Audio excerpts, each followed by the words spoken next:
walked into the dark so slow, like you already wanted to know the way my shadow moves with yours, the way it slips beneath your bones. Your eyes pretend you're still in control, but I can feel it in your soul. Every step you take toward me feels like surrender gradually. Closer. Don't pretend you're afraid. Your pulse is begging me to stay.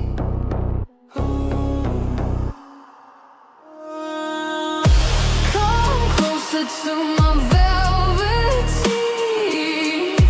Feel the breath beneath your skin. Every secret that you keep starts unraveling within.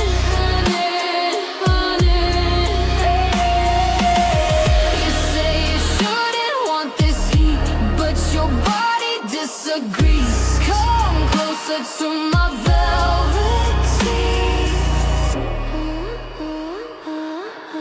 Your hands are shaking just a bit,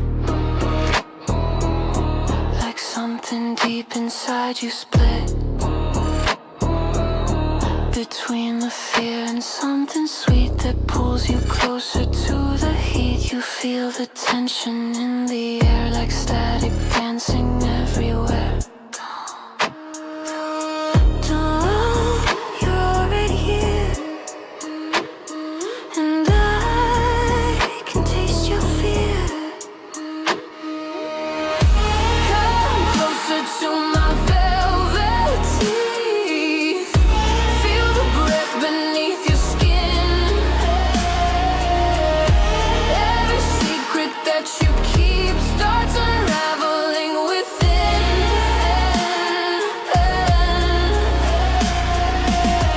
You say you shouldn't want this heat, but your body disagrees. Come closer to my velvet teeth. You feel that moment when wanting something becomes stronger than fear. Come closer to my velvet teeth. Feel the breath beneath your skin. Every secret that you keep starts unraveling within. You say you shouldn't want this heat, but your body disagrees. Come closer to my velvet teeth.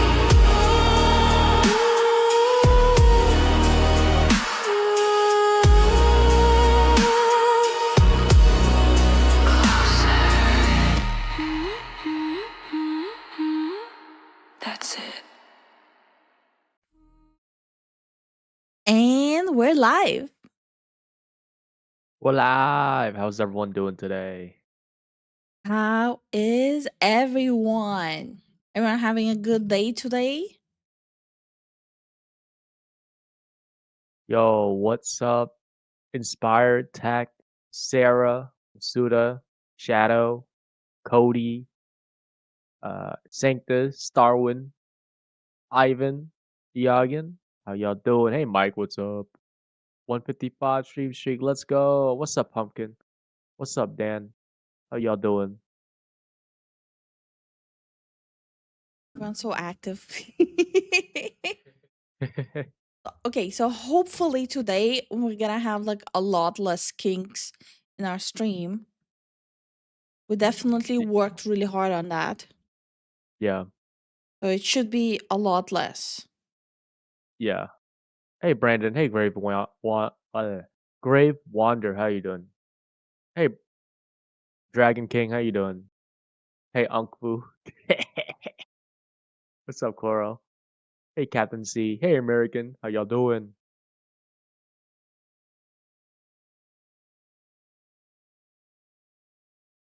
Yeah, so today we're gonna be reacting. You guys know the vibes.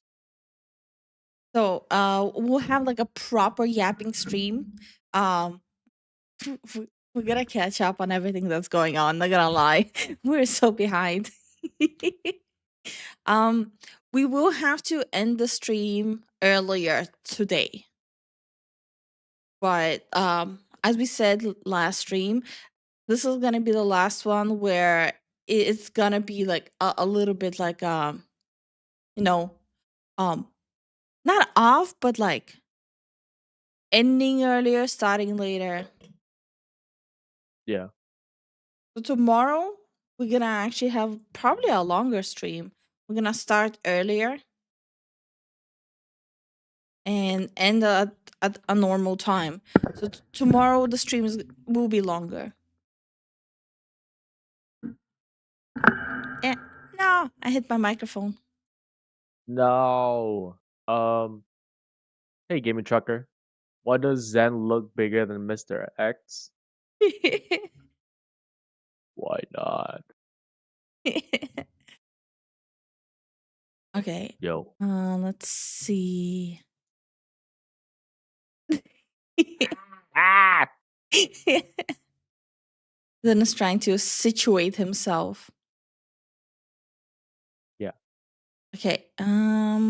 Probably we'll have to put it here. I'm gonna have to put this here. You guys have no idea how scuffed the setup is right now, at least on my end. Dude. It's like cables on cables.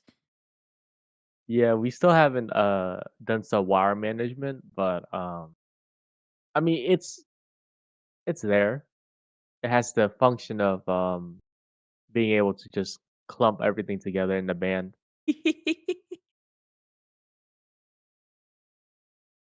You know the vibe. Well, at least I was able to like fix the tracking for today. So I'm happy at least about that. Hell yeah. Bring on the funnies. I'm ready. Well, today we're not going to be doing just funnies. We will be talking about games and all the shit that's been happening. We have like a week of catching up. While we were gone, we did watch some of the Nvidia stuff that's going on. Yeah. It's so stupid. Hi, and dying. How you doing? Hi, Prince. How you doing? Hey Thomas, what's up? How y'all doing? The only thing now to talk to you guys, I have to look down. Yeah, she gotta look down on you guys. Yeah. So if I want to read, it's like, some Nvidia, But yeah. it's getting there, you know? So I'm used to that. No. oh no. You're breaking my heart, Lisa. You've torn me apart, Lisa. Sorry. um. Okay. I think we would just start off with some daily dose of internet. Ah yes, basics. Back to the basics, baby. I I don't know. Moose submitted this and just says these are the most satisfying videos. But you see, I like my daily dose with some human failing. No? Based? Human failings? Pretty base. Ooh, I'd rather watch this. Cars aren't meant to do that than satisfying. Oh boy. What do you guys think? Failed cars or satisfying? I think satisfying sounds better. Wait, that video just came out 6 hours ago. Yeah, Moose already submitted it. Submitted it on Discord. Finally, I can find out what it's like to be a small.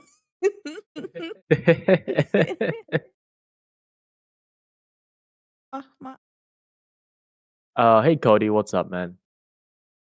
Um, let's see. Yagan says I just finished watching a Seth Rogen movie. Oh, it's the Seth Rogen movie. There's a Seth Oh, Rogen movie. yeah, he made a couple, I believe. It's called This Is the End, and it was funny, and every celebrity in it played as themselves.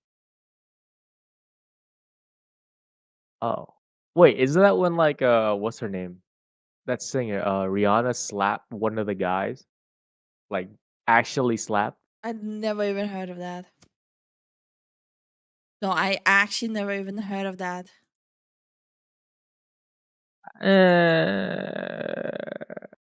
I mean, Hi Billy, how you doing? Hi Daw, how you doing? Did Daw get censored with the knives? where'd he go? Oh yeah, no, I don't see him. Yeah, yeah, yeah, yeah. I don't have No, I can see him. It looked like he got uncensored. Okay. Hmm. And let's see. Your daily dose of internet. Hello, everyone. This is your daily dose of. Oh my god, how am I, bro? You know what? We haven't streamed for a week. I already forgot how we're supposed to do the stream.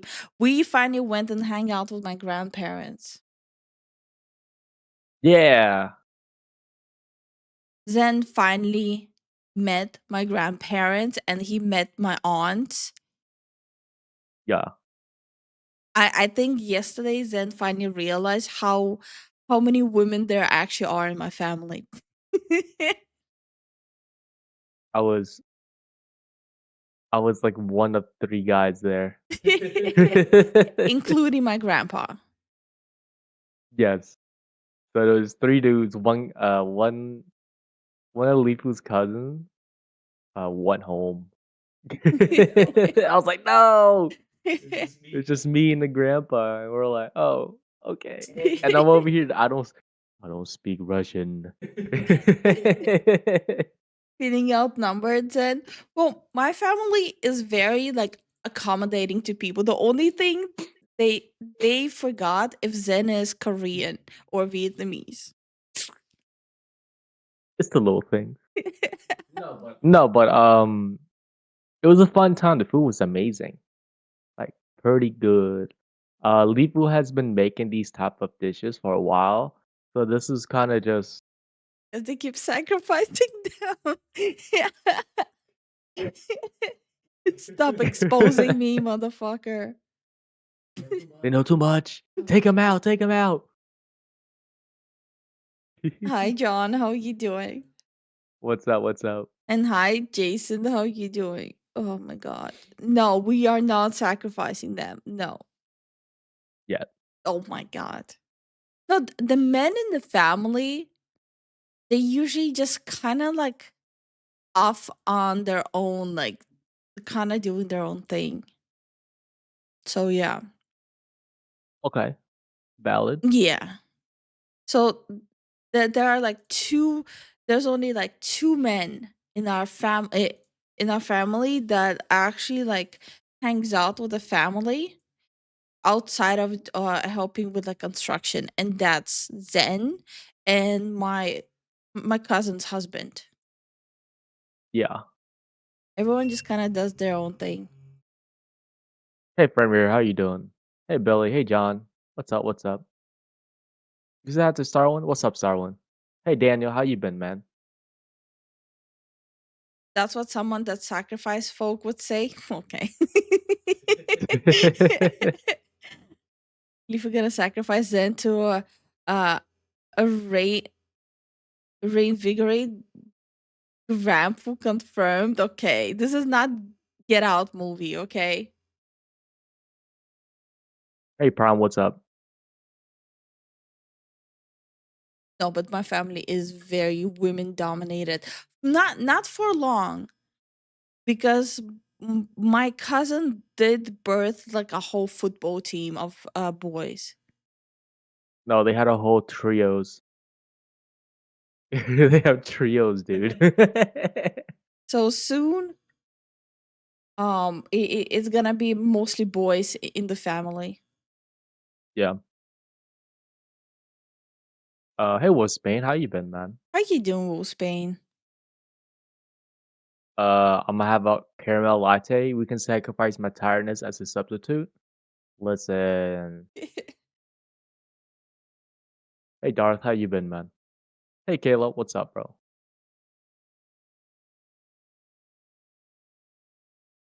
Had to move the cable out of my way. It was in my way. Oh, Caleb, Fufu is the community and Lifu is Lifu is right is the person.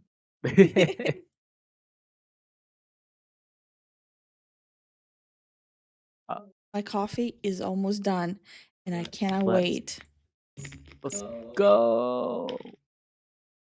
I'm kind of like excited for these videos, yeah. Honestly, I feel like it kind of feels like we were living in a cave lately. Yeah, I felt like caveman SpongeBob. Why can I not get out of bronze? Do you want the nice answer or the real answer? Yeah, do you want the nice or real? So, like, I can go either way. Hey Clemens, what's up?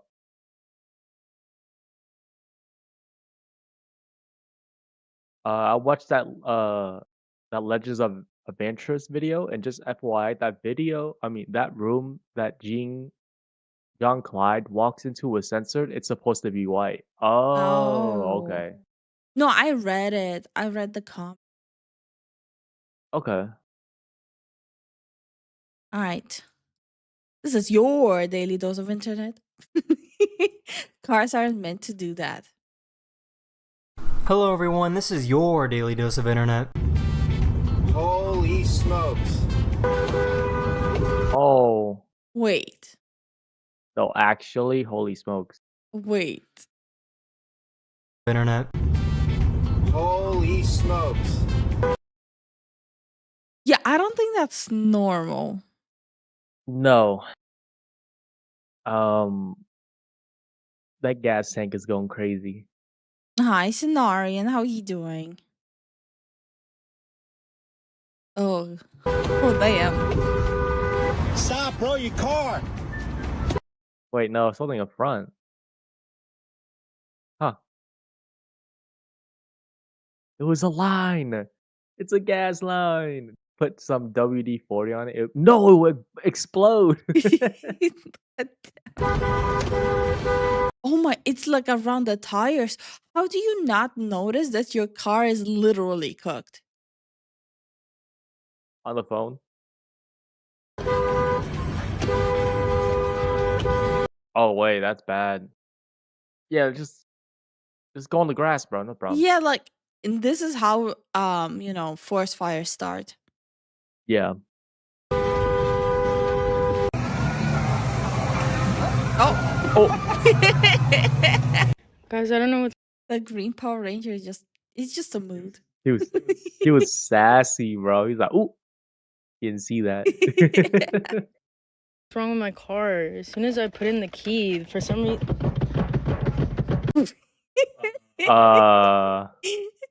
Is that like the car's equivalent? Like, I'm going. Yes. Are you guys gossiping? Yes. Not yet. Would you like to join us? Yes. Yo, me We every got a chip time. with our order. There's one And chip. let's just open this together. No way, there's only one chip. Yeah, there's gonna be like one chip there. And we'll put it on my You don't need napkin a here. plate. I'm gonna do this. It's like a one chip and 1 millimeter of a chip. Oh my god. It's a chip and a crumb. Nice. The baby and the mama. Where is this? France? I think it's like airport chips. No way, stop. These lights light up when Inflation is crazy these days. True. The shrinkflation. they detect noise. Oh. Imagine when the cheeks get clapped. The light show. Oh man. Okay, here's a really easy way to stop your dog from biting. As you can see, Julian here biting me.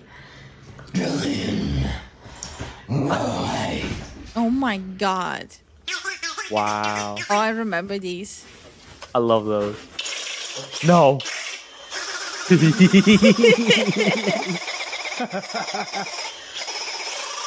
Oh my god. Look, Genius. if I would give any sound effect to, like, you know, shaking the willy, that would be probably it. We found the perfect shaking the willy, choking the willy sound effect. Yeah. His whole phone is just solitaire. Alexa, I don't know what you want me to do. I like This solitaire. it's all solitaire. don't- I Grandpa, you don't need this many solitaire apps. She doesn't Don't tell him what to do. He likes solitaire. Yeah, like, what the fuck? Don't tell him what to do. He's a gamer, dude. Exactly. You can't just have one. Like I said, don't tell him what to do. have the most practical hairstyle. Oh, why though? Why? I have questions. What are you hiding in that hair? Do you have freaking... The world secrets. So, yo, I would definitely just walk by and just yeet, put my hand through the hair. It's like, what's in there? I need to know. No, it's like, you see, this is how they transport the state secrets. Yeah. And hi, Jack. How are you doing? Hey, Jack. Hey, Moose. What's up? Oh, where's Moose? Oh, hi, Moose. How are you doing? Hey, Matt. What's up? If I came back there and I tickled you, would you be mad at me? I don't even know, like, why you would do that in the first place. Is it illegal? I don't know, but I don't know why someone... It's like one of those things. It's not illegal, but it should be. He's like, he's like amused, but also trying to be like... No, he's like intrigued, but also afraid. It's like, I want to, but I'm afraid where it's gonna lead to. Also, notice on the table it says file a police report online. He's at the front desk Oh no. at the police station, dude. would do that in the first place. I don't know either. That'd be weird. That'd be a weird thing to do. Chewie couldn't believe what he was seeing.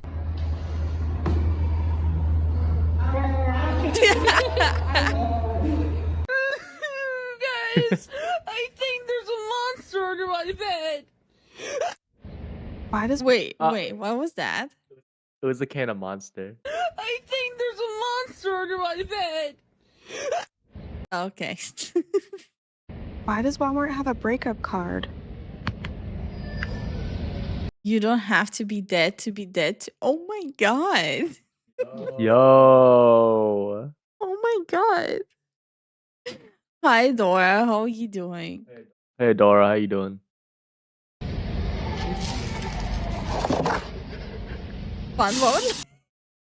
Damn. It actually is a breakup card. There's no way. There's absolutely no freaking way. I hate it. Oh. I hate it. Oh, I was like, what the heck? I hate it. Thanks.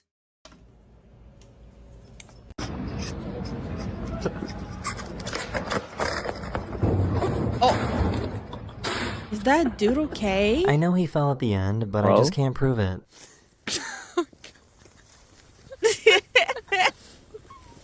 Hello, welcome. No, he actually fell. You can hear the scream. He's like, ah. Welcome to Zaxby's. Try our new Gaint chicken quesadillas. Oh, what? Huh? My brain malfunction. Gaint chicken. It is quesadillas. Quesadillas. Quesadillas. Say water. Bottle. Now say water bottle.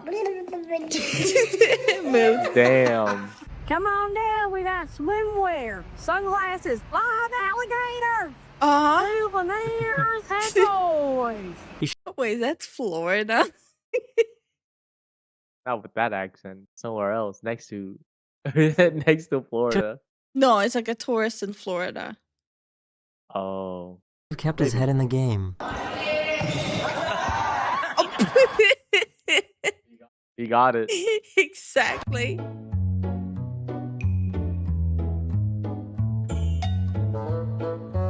Oh, I've seen these.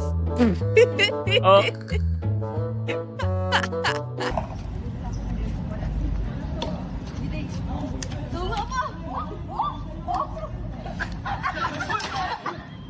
Oh, that's You can't serve two masters. Oh my freaking gosh. The devil is working overtime. Oh my. Oh. He's so sassy. I love his energy. He's so sassy. Chinese car bumpers look like they're from the future. Yo. I love this.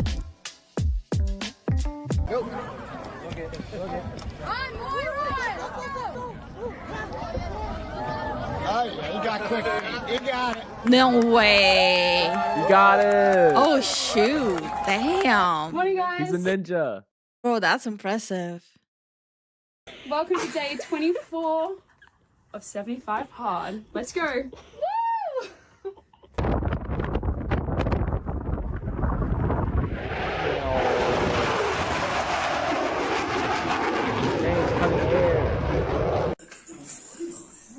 Molly.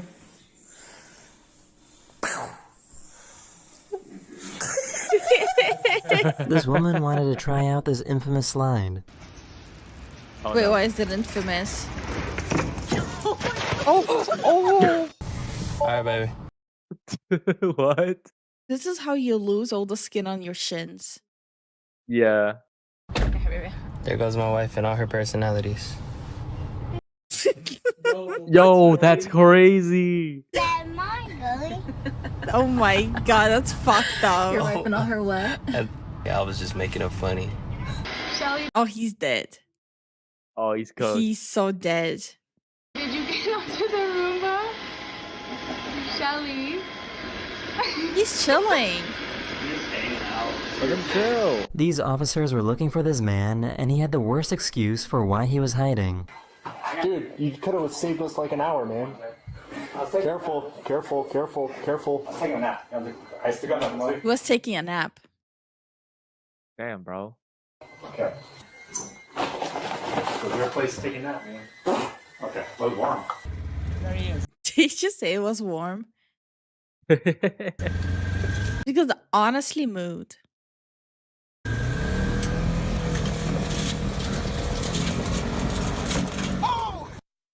Oh. This guy wanted to show off his forklift skills. Let's see, bro. Come on. I've seen this, actually. Damn. Oh. Oh. They're having a meeting about you. Do you think this is how like the Council of Ivans gathers?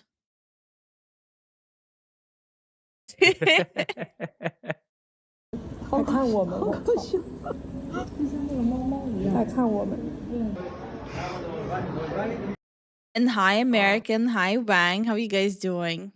Yo, what's up? What's up? Brenda says yes. Whoa.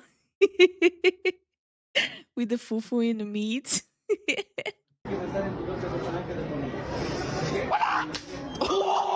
You see, the sound is necessary, otherwise he would have broken his hand instead of the stick.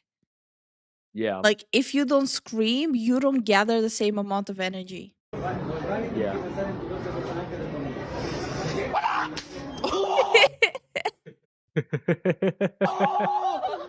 So, Hi Sniffly, how you doing? Yo, Sniffly, what's Hi up? Renegade. Yo. what do you do if it's raining? Okay, I know nobody's in this bathroom. I have to show you guys. There's no doors, no curtains. Oh dear God. It's real toilets. Oh, that's awkward. I'm sorry, but I would not feel comfortable shitting there. Yeah. Go.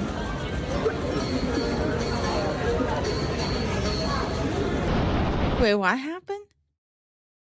What did I just miss there? It's real toilets. Go. Oh.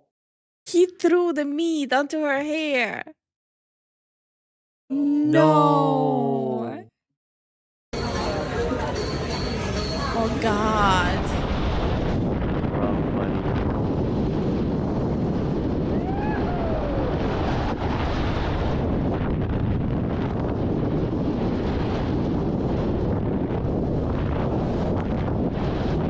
That's so dangerous. Bro, my butt is clenching just looking at that. You can't hate on the rollers and then compliment the stash. They gonna get it right every time. I'm more judging the face filter. I'm not judging the rollers or the stash. I'm judging the filter. The grooves that are cut into this road surface create vibrations that produce the tune of the Hungarian national anthem. Oh.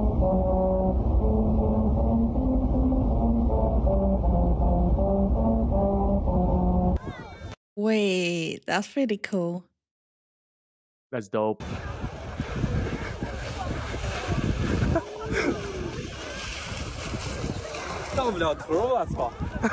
Oh. Yo, it's always This that one dog seems to person. understand sign language. Aww. Aww. He keeps going like, wanna go Oh. for a walk? Wanna go for a walk? So I knew when I had a baby, I was either gonna have a baby with a full head of hair or I was gonna have a bald baby. Those were my two expectations going into this thing. I was not expecting. She gave birth to an 80-year-old man. Congratulations. Congratulations. It's 80 years old. Yay! I don't understand why are babies so ugly. To have an old ass man come out of me. What kind of hair? It's a good thing he didn't. So stupid. That sounded like Ode to Joy. Wait, what's Ode to Joy? Da, da, da, da, da, da, da. Mods. Had Jason on the back. Still not threatening. Moose said it too, though. God damn it. Didn't slip.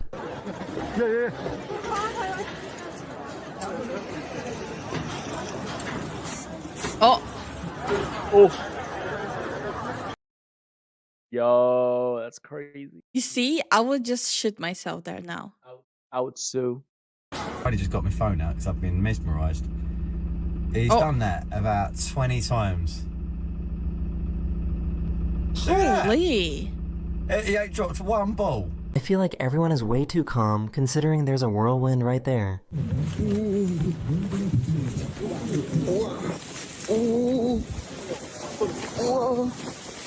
Yo, this is how you know Mother Nature wants to fuck you up. Oh yeah, 100%. She is valid to do so. She's like, you in particular, I'm gonna make a whole ass tornado and fuck you up.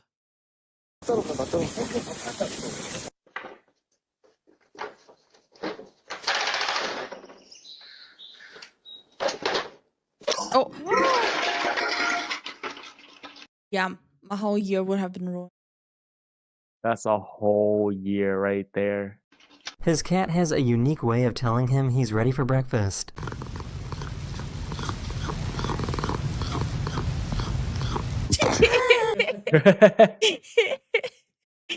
Actually, not hating it. He's like, I'm gonna need some.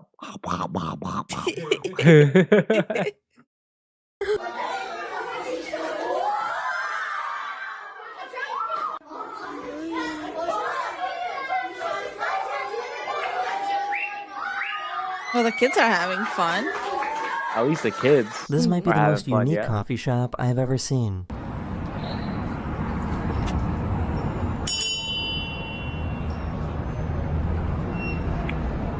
Huh?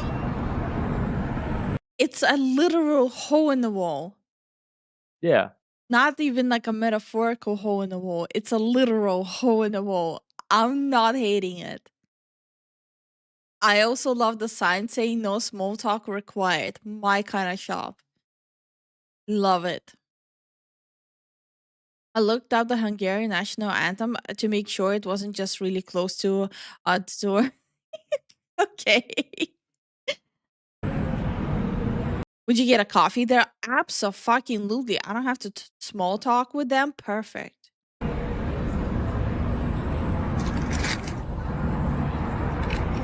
Okay, thank you. Imagine if you say thank you and he'll be like, no small talk. Give me your shit back. Give it back. I'll keep your money.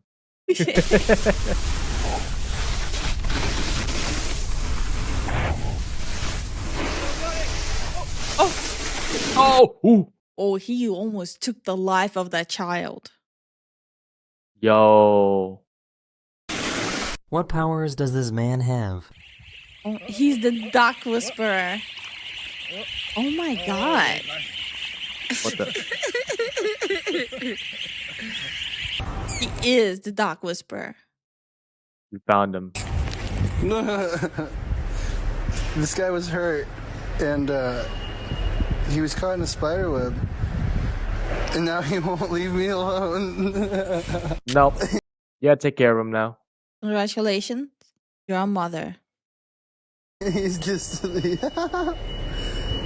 Hi, buddy. Okay, I'm gonna take you over here. Do you think she's rushing to finish her shift? Yo, what? No, that's just Asian efficiency.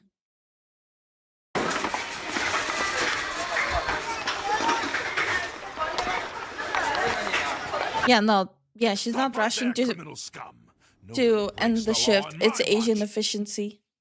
Thank you so much for the support, Jason. Thank you for the support, Jason. Thanks for making us feel like strippers. Oh, also, during the whole family thing Mm-hmm. at your grandparents, I ate way too fast. You ate actually more than usually, which is good. Yeah? Mhm. Huh. Yay. They did expect you to eat more though. Because I'm American? No, because you're a dude. Stop right there, criminal scum. Oh. Nobody breaks the law on my watch. Thank you so much for the support, Moose, and for making us feel like strippers. Thank you guys for the support. Oh, Oh, my God. no. You see, this is why you don't wiggle around when you're sitting there. Don't be stupid. He's just hanging there. Well, Just hanging around. no, yeah, because it goes like really high up. Now you have to hang up until you reach there.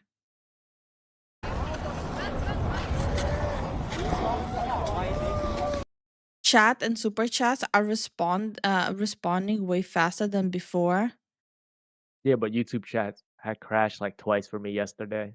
Let's see how it is today. This dog must have so many questions.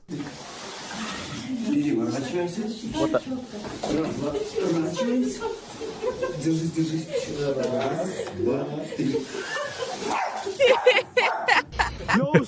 I would be too, like, what the fuck, bro? Aren't you late for a meeting? Oh shoot, I'm late. What the What? I don't think this is how you're meant to say it? Thank you so much for the super chat, Prince. How you doing today? Terrifying hanging like that. Yeah, that's why you're not supposed to wiggle around there. You're supposed to sit like not an asshole. Yeah. it. Oh, Cannon Burgess at Amanda's Crockins. Nice. What the fuck? Oh, oh. You think he's a little excited? A little bit. It's a good job. he's such an attention whore. Oh, 100%. Job, they had such a big trailer for this car. That's funny. I love it.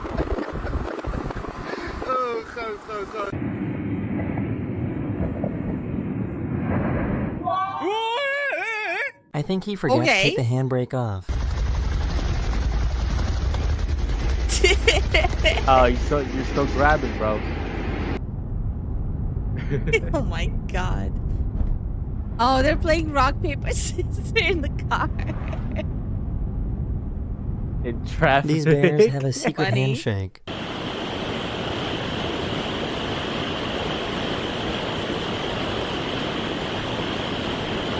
Customer states vehicle Yo, they're is sliding. possessed. Please fix. Well, let's see what's going on. Let's plug this back in. Stop right there, criminal scum. Breaks the law on my watch. Oh, Thank you so much for the support, Jason. thank you for the support.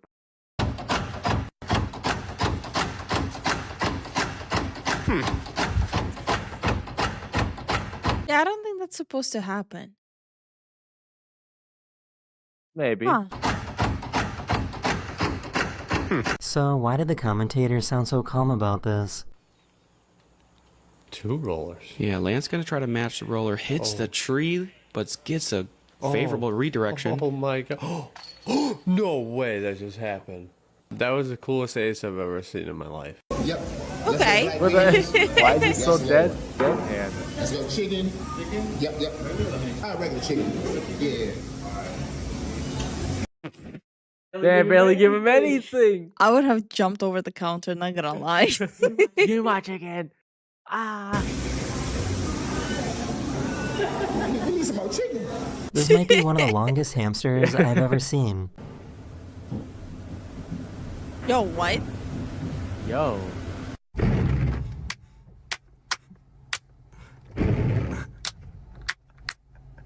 So how come they haven't come up with a solution for this yet? Oh my god, why are you so stupid? That's But also, yes, I have to agree. The chocolate boxes having like the chocolate flavors at the bottom. It's so stupid. Like, Dude. why would you do that? just put it in the front. Like, bro. You doing an ad for Dunkin' Donuts outside my store? No. I'm so sorry. No. I know. I saw this and I was like, I'm coming in. Yeah. I am coming in. You can finish your Dunkin'. Thank you. Oh god. Oh, that poor thing. It's my dog. That's yours. He's like, come on, let's go. I hate poodles. Oh. See, now they gotta fight. Oh, we never said hi to Jank. How you doing, Jank? Hey, Jake. Hey, Joshua. How's work going for you? How you guys doing? And thank you so much for the lurk, Jank. Yeah, thank you for the support. The lurk. And also, Nico, how you doing? I think she's excited to get her dog toy. Oh my god. Why the dog do like that? Yeah, oh my god, the roll. Oh. Bro, it's all that work. All that. For this. Oh no. That is Yena's video. Are you hoping? No way. It ain't worth it. It ain't worth it at all. It's just not worth it. Okay, let's do this one first. Let's just do. Wait, was it this one that I wanted to open? Hold on. Now I'm confused. No, wait, it wasn't. Wait, I think it's the wrong one. It's the wrong one. I wanted to watch this. Epic Games is lame. Yes. Oh, okay. No, I had it open. I'm just stupid. I had it open. Oh my god. Hey, Garbage, how you doing, man? Joshua says, work is good and chill since I work for Kroger. It's pretty lag. Also, next week I'm on vacation. Hell yeah, enjoy your vacation. Oh, my back. My back. 1 second. Lipu, you're not stupid, you're just silly. That's what I tell her every time. Every time Be I tell her. both. Nuh-uh. I can be both. Thank you very much. No, you can only pick one. Oh. Apparently, add clumsy to the list. Are you okay? Physically. Oh no. Okay. Alright. Alright. The game industry just crashed even more. This was 5 days ago, but we were on the road 5 days ago, so we want to check it out. What exactly happened? Epic Games is laying off more than 1,000 workers today, sources tell Bloomberg News. Shocker. Thanks for the video. I'm just not surprised. Just not even a little bit. What? Even Fortnite's not holding them up? What's going on? No way. Story hitting shortly, linking to Jason Schreier on Blue Sky. But yeah, Epic Games did post this official notice just hours ago. These people are referring to. You see Tim signing it right here. This does follow layoffs that they had in 2023 of around 800 employees, where the next year in 2024, Tim Sweeney was saying that Epic is in a financially sound situation now. But I guess that didn't really age so well. Considering that this news just broke, we're not seeing too many statements. They lied? No way. I'm not surprised. And hi, Snapster. How are you doing? Hey, Snapster, what's up? Hello, fellow Estonians. From the affected laid-off employees, but I did find a few. We'll take a look at what they have to say. Max N, he, him, I make worlds that you want to Wait, Brandon said, you weren't on the road, you were in the air. explore. Senior game designer at AAA studio, previously Bungie, etc., says, well, I hadn't been super public about where I worked because I wanted to keep my social media presence separate from my job, but I can finally reveal I've been working for Epic for the past year and change. Unfortunately, I was laid off today. Zoe Starwind, just a trans girl working in game Starwind. development, online services engineer formerly at those studios, including Epic, says Epic did a big round of layoffs this morning and my position was impacted. If anyone has any leads for backend engineering and DevOps, please point them my way. Then we got this Evan Rex guy, principal engineer at Epic Games, Fortnite and Unreal Engine, etc. Yeah, everyone here paused when they heard Starwind. Like, interesting. Going on to list his accomplishments over at Epic and saying he did all that just to be thrown out, and he doesn't get it. The last post I was able to find as of recording was this one from Sergio G, he, him, tools and engine programmer, previously in Nimble Giant Entertainment, etc. Also going on to say, well, it had to happen at some point.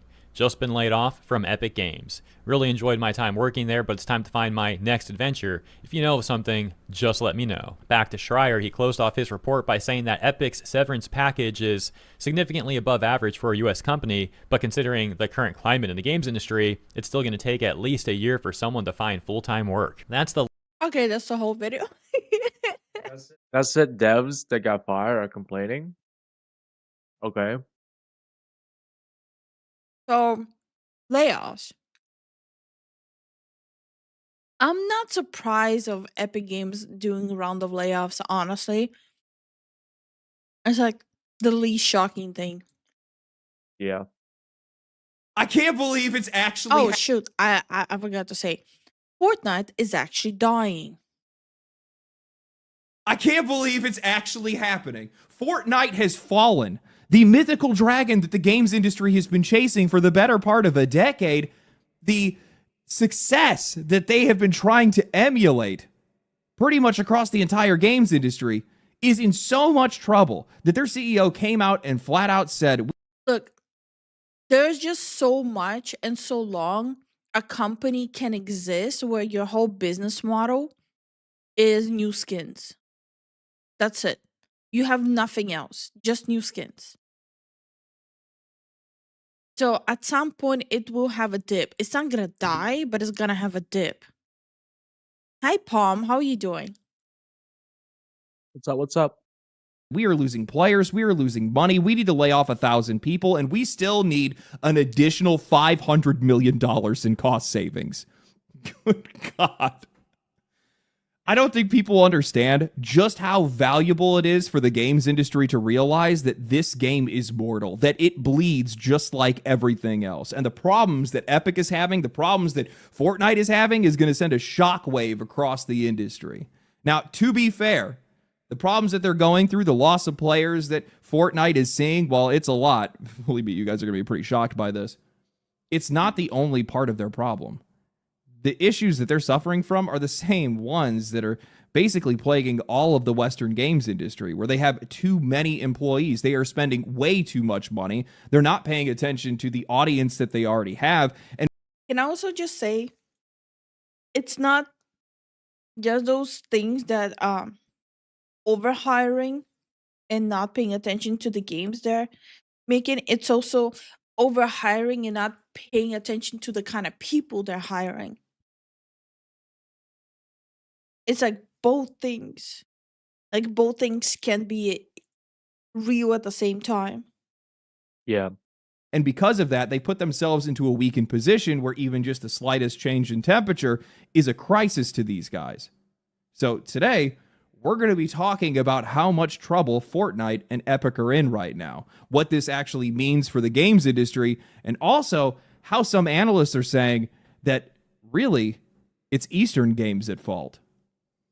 You know, some. Okay. Wait. Yeah, of course, yes. You fuck up, but let's blame someone else for that.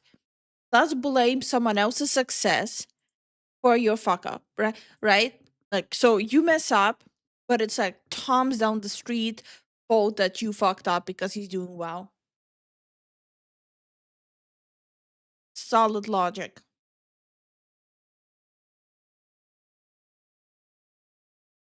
Honestly, this just shows why you don't hate AAA games more. Like, you should hate them more. Take no accountability. Exactly. Never their fault. Yep. It's always Tom down the street, not you.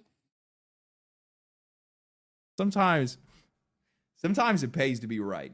But before that, a bit of a confessional. Today's video is sponsored by Helix Mattress, and I have been insanely excited to talk about this. Mostly because I'm a terrible sleeper. Historically, I've always had a problem with it. I run hot as hell, so I have fans and AC and all kinds of different things that are going, and a lot of background noise for tinnitus because of playing music and things like that. So I didn't really expect for a mattress to change my life, but it did.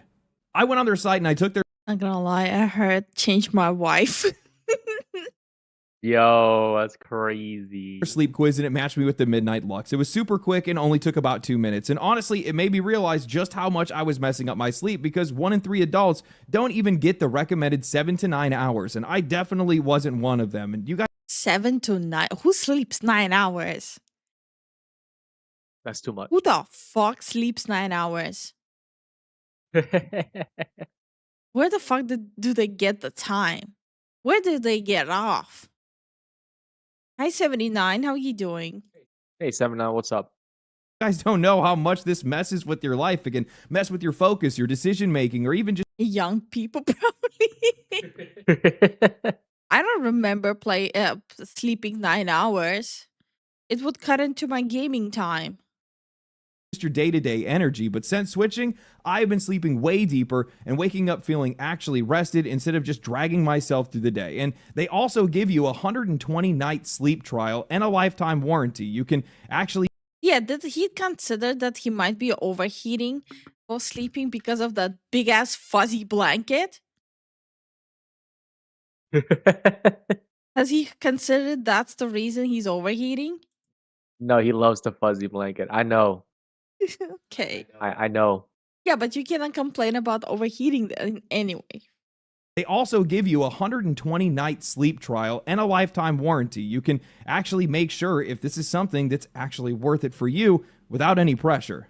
I would recommend at least checking this out. Go and take their quiz, see what mattress lines up with you specifically, and see if it can change you like it changed me. So use the link in the description. Use the QR code on screen. Right now, it is Sleep Awareness Month, so you guys get 20% off any mattress that you want to pick up.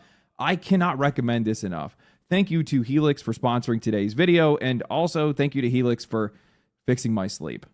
I never thought I'd ever be around to be able to make this video. Fortnite has been the games industry's golden child for nearly a decade now. It's largely responsible for the live service boom, for the rise of battle royales, and honestly, I think it makes perfect sense. Why? Because since launch, Fortnite has reportedly made over $42 billion. Oof. And imagine getting $42 billion and tanking it. And yet they will still not stop giving away free games that everyone claims but never plays. True. Hi 2011. Hi Garbage. How are you guys doing? How y'all doing? What's up? It's pulled in over 650 million registered players and still has around 110 active players just reported in 2026. It earns more than GTA 5 and Minecraft combined, and it averages around 14 million peak concurrent players day to day. To put that into perspective, that's basically like half of the existing player base on Steam at a given time, all piling into one game at once. Fortnite has launched careers for content creators. It helped make one of the biggest streams in gaming history possible, with over 600,000 people turning in to watch Drake and Ninja play back in 2021. It blurred the lines between gaming and pop culture with crossovers in damn near every corner of media, from celebrities to movies to other games as well. It pioneered the virtual concerts as well, with Travis Scott pulling in over. In the meanwhile, Counter-Strike with Steam just sitting in a corner and be like, okay, we don't need all that shit. 12 million players and opening the door to even more events after that throughout the years. Now, I've never really brought this up, and some of you guys are probably going to be surprised by this, but while I have a lot of criticisms for Epic as a company, I have always held a lot of respect for Fortnite, because as a platform, they just kept pioneering. They kept doing things that were experimental. They just kept evolving. They were never afraid of trying something new, whether that meant new modes or huge map changes or just full-on overhauls to the game itself. It became this game that was maybe not made for everybody, but anybody could play it. And it was a huge reason that Sony and other platforms finally gave in on crossplay. It lowered the hardware barrier by proving a massive multiplayer game could run on nearly any piece of hardware. And while I'm not exactly thrilled with how much they have normalized live service, they avoided pay to win right from the start. They always kept it to monetization on cosmetics only. And they also set a standard on how much free content a game should offer players when it's a free-to-play game. But the sad truth of the matter is, meanwhile, again, Valve sitting in a corner with with Counter-Strike, one mode shoot. And then Dota 2. Oh yeah. is that the games industry just never learned the right lessons from Fortnite. Investors and executives just saw the money that they were making, and they just spent billions of dollars chasing their profits instead of trying to understand what made it work. A game this influential, this dominant, was just treated like it was something that was untouchable, a machine that would just keep printing money forever. So these guys convinced themselves that this was the model that they needed to follow, the safest bet for the business, the success that every studio should try to copy. And now that illusion is finally starting to crack. Now, it was only just a couple weeks ago that Epic announced a roughly 15% increase to V-Bucks, the Fortnite in-game currency. Damn. The explanation they gave was that the cost of running Fortnite has gone up and that they needed help raising money to pay the bills. At the time, this just kind of felt like vague posting, but then just 2 weeks later, Epic would announce that they were laying off 1,000 employees and trying to cut another $500 million in operating costs because far fewer players are playing Fortnite. I had to do a double take on this because I thought this was Ubisoft or something like that. The New York Times reported on this. And how many employees do they have? Like, is it like rivaling Ubisoft, or are they just like stripping down the employee number to like bare minimum? The only reason why they need more money is because some exec needs more bonuses. Probably. In an article titled Epic Games Lays Off 1,000 Employees Citing Fortnite Slump. They write, the video game company Epic Games is laying off more than 1,000. The actual number of devs isn't that high. Yeah, because they don't actually make games. They just like add like cosmetics and Fortnite, and that's it. They don't actually make games. Like, they probably have in the thousands people working on like what new flashy like Gen Z shit to add. Do you think it's actually about Fortnite or about all the projects Epic? No, this is about Epic. This is not about Fortnite at all. Epic has been throwing away its money for what, a decade now? Employees, it said on Tuesday, citing a drop in the amount of time that people are spending playing Fortnite. The downturn in Fortnite engagement that started in 2025 means that we're spending significantly more than we are making. And we have to make major cuts to keep the company funded, Tim Sweeney, the company's chief executive, wrote in a blog post. This layoff, together with over $500 million of identified cost savings in contracting, marketing, and closing some open roles, puts us in a more stable place.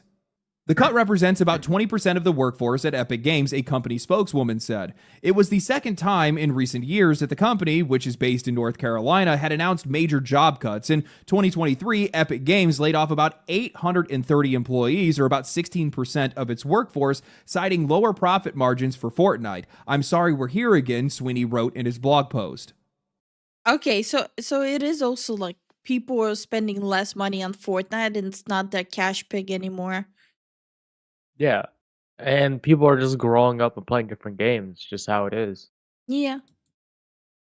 Some of the challenges Epic Games is facing are problems for the wider video game industry. Sweeney wrote, slower growth, weaker spending, a drop in sales for new video game consoles compared to the previous generation of consoles, and games competing for time against other increasingly engaging forms of entertainment. Despite Fortnite remaining one of the most successful games in the world, we've had challenges delivering consistent Fortnite magic with every season. We're only in the early stages of returning to mobile and optimizing Fortnite for the world's billions of smartphones, Sweeney wrote. Now, I'm not sure what console sales have to do with less people playing Fortnite, a game that you could quite literally play on just about any single device, but he's not wrong about the game struggling to keep up with that Fortnite magic. There was... Why does this look so cursed? I'm just looking at the movement of the character. It just looks so bad. Yo, that Street Fighter character is having nightmares for sure. Yeah. A bump back with that Star Wars crossover they had with the AI Darth Vader that everybody was trying to get to say increasingly deranged shit, but outside of moments like that, the seasonal content just hasn't had the same pull or even the same baseline level of quality. Chapter 7 had a long list of issues: frequent crashes, control problems, movement problems, invisible players, a map design that made it harder to navigate, so people really couldn't see any of the new points of interest that they put into it, and that drop in quality has shown up pretty quick. Circana's Matt Piscatella reported that PlayStation users, who make up 35% of active players, and Xbox users, who make up 31%, saw their playtime fall from 21 hours and 19 hours in 2025 to 16 hours and 15 hours respectively. That is a massive drop, and it reflects the game not only losing time. That's a yikes. That's not a steady decrease. That's a huge drop off. But also attention and momentum. So what's behind all of this? Well, funny you ask, because it seems like the titan that helped set the trend for live service games has now become the trend chaser themselves. Fortnite has lost a lot of attention to Roblox. In a response to this, Epic has... Oh my god. Okay. Is because people went over to Roblox? Okay, no, it makes sense. Like, kids these days, and yes, I'm using the sentence unironically, kids these days, they don't necessarily like are sitting and going like, ooh, let's go play Fortnite after school. It's more like, yeah, let's go play Roblox. Roblox? Yeah. Oh gosh. It definitely, yeah, no, that makes sense. I kind of forgot about Roblox, but kids obviously didn't. Um. Also, hey Palm, how you doing? Mom has been here for a while. You said hi to him already. Did I? Yeah. Oh, my bad. I'll say hi again anyway. Based. Shifted their entire focus and strategy towards user generated content instead of their own content, which makes their own content suffer as a result of it. Now, creators can go in and they can make their own games and they can monetize those games through cosmetic revenue sharing, something that Tim Sweeney has said has already grown into a $400 million economy. The problem is that those creator earnings are tied directly to where that player is spending their time, whether that's in the core game or in a user-generated experience or a mix of both. So while yes, it is creating revenue, it's also cutting directly into Fortnite's own ecosystem and their own money. This is essentially money that these guys would have been making on their own, but now they're just giving a cut to these creators to hopefully try to grow into something like Roblox. Now, while losing players and playtime is obviously going to hurt this company, this is still... Bro, they're showing like Mid there.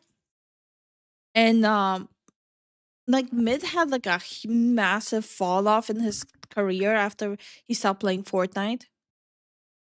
He only like recently started climbing back with numbers after Arc. Damn. Yeah, there was like a time where he would get like just 90 people watching him after he stopped Fortnite. It was the Fortnite craze, that's why. Yeah. Also, hey JRC, how you doing? Last time I checked, he's like pulling in thousands again while playing Arc. Snapster says, yeah, my kids also play a lot of Roblox. I checked in too. I'm surprised how big that platform is. Many different games there. Just be careful with your logs. Yeah, just be aware of the problems that Yeah. Roblox have. Not the real root of their problems. The problem that they have is actually the one that's eating the rest of the industry alive right now, where they were successful, but they just did not build themselves to stay successful. They built themselves. 90 doesn't sound so too bad. It sounds bad when he was hailed as a top watched Fortnite streamer, going from thousands and thousands. Yeah. But he's back up there now. Themselves to overextend. I mean, even after cutting 1,000 employees, Epic is still a company with over 4,000 developers split across Unreal Engine and Fortnite, a game that under no circumstances should require that much overhead to be able to sustain itself. And now on top of that, Epic has also torched billions of dollars in their lawsuits with Apple and Google, something that I view as an objectively good deed to society. I will give them that because both of these companies were and largely still are running effective monopolies on their storefronts, but this is a company that is spending increasingly more money, upwards of $4.2 billion a year now, to run a single game, a single engine, and a single storefront. And if I had to guess which probably cost them the most, well, it's probably their war with Steam. For years now, Epic has tried and failed to compete with Steam, and Sweeney can go online and he can cry about fairness all he wants. Did Coke sponsor that or something? Like, what the hell? All he wants, but he is the one that is funding exclusives. He is the one funding free games. He is the one trying to corner a market by cornering its players, by backing a platform whose main strategy has been to give away free games while still missing some of the most basic features that people actually use on Steam. They have basically just been handing out free money to developers and free games to players, and neither one of those has translated into any kind of loyalty from their storefront. From 2019 to 2024, Epic Game Store grew by 173%, but their third-party revenue only grew by 1.6%. People would show up for the free games and then leave. They just do not want to spend money there. Epic really is no different than the rest of the games industry, and these are the people that everybody's been trying to follow. These are the same problems that's been eating away at everybody. They took their eye off the ball. They stopped focusing on the community and the success that they already had. Yeah, and the reason why Epic can prolong that because of how much money they have compared to all these other companies. Yeah. Well, that just shows you kind of need the game, for the game.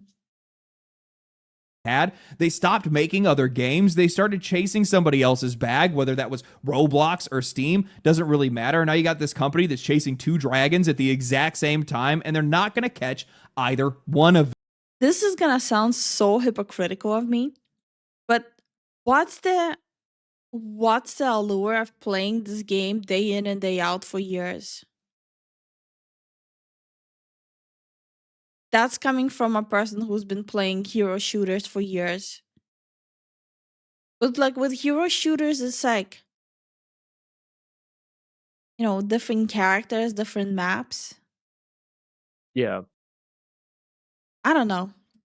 Them. They're burning tons of cash, and they should have just stayed focused on protecting what they already built. But now here they are, falling apart at the first sign of trouble.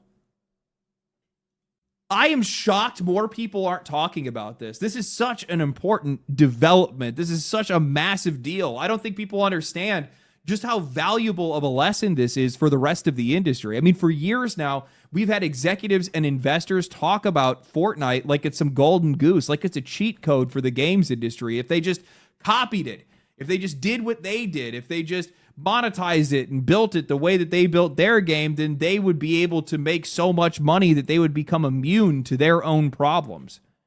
They would just be able to spend past their mistakes because there's always going to be more money on the other side. Fortnite floundering, it losing relevance right now, this was always going to happen. This is just the reality for every game that will ever come out because, well... Wait, I know problems with Roblox. Fortunately, I have talked with my kids about some of the bad players lurking around there, so they're aware of that.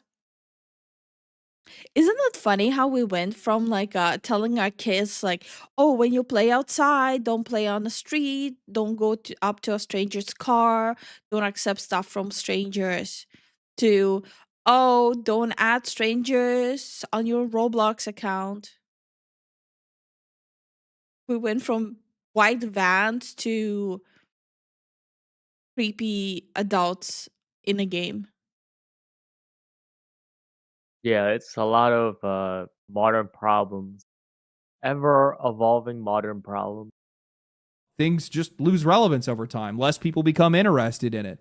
It's not really the fault of the game in some cases, though I definitely think it's actually the fault of their game right now. But, you know, them losing... Cat! Cat! The cat has entered the frames. I'm excited. Cat! Losing money. Sarah says, I was saying that there is a Palette game on Steam, posted in game feed, check it out. Is it that Chinese one? Probably. Yeah, most likely than not, we've probably already seen that one. Yeah. I'll look at it. Let's see. Let me try to find gaming feed. Oh no, this is a different one. This is a different one. It's called Layered Land. Okay. Yeah, I don't think I know that one. I am curious though now. Let's see.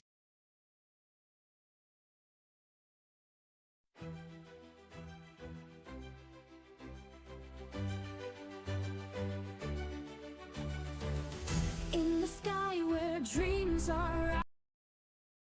Nope. Okay, this is gonna be a fully AI game.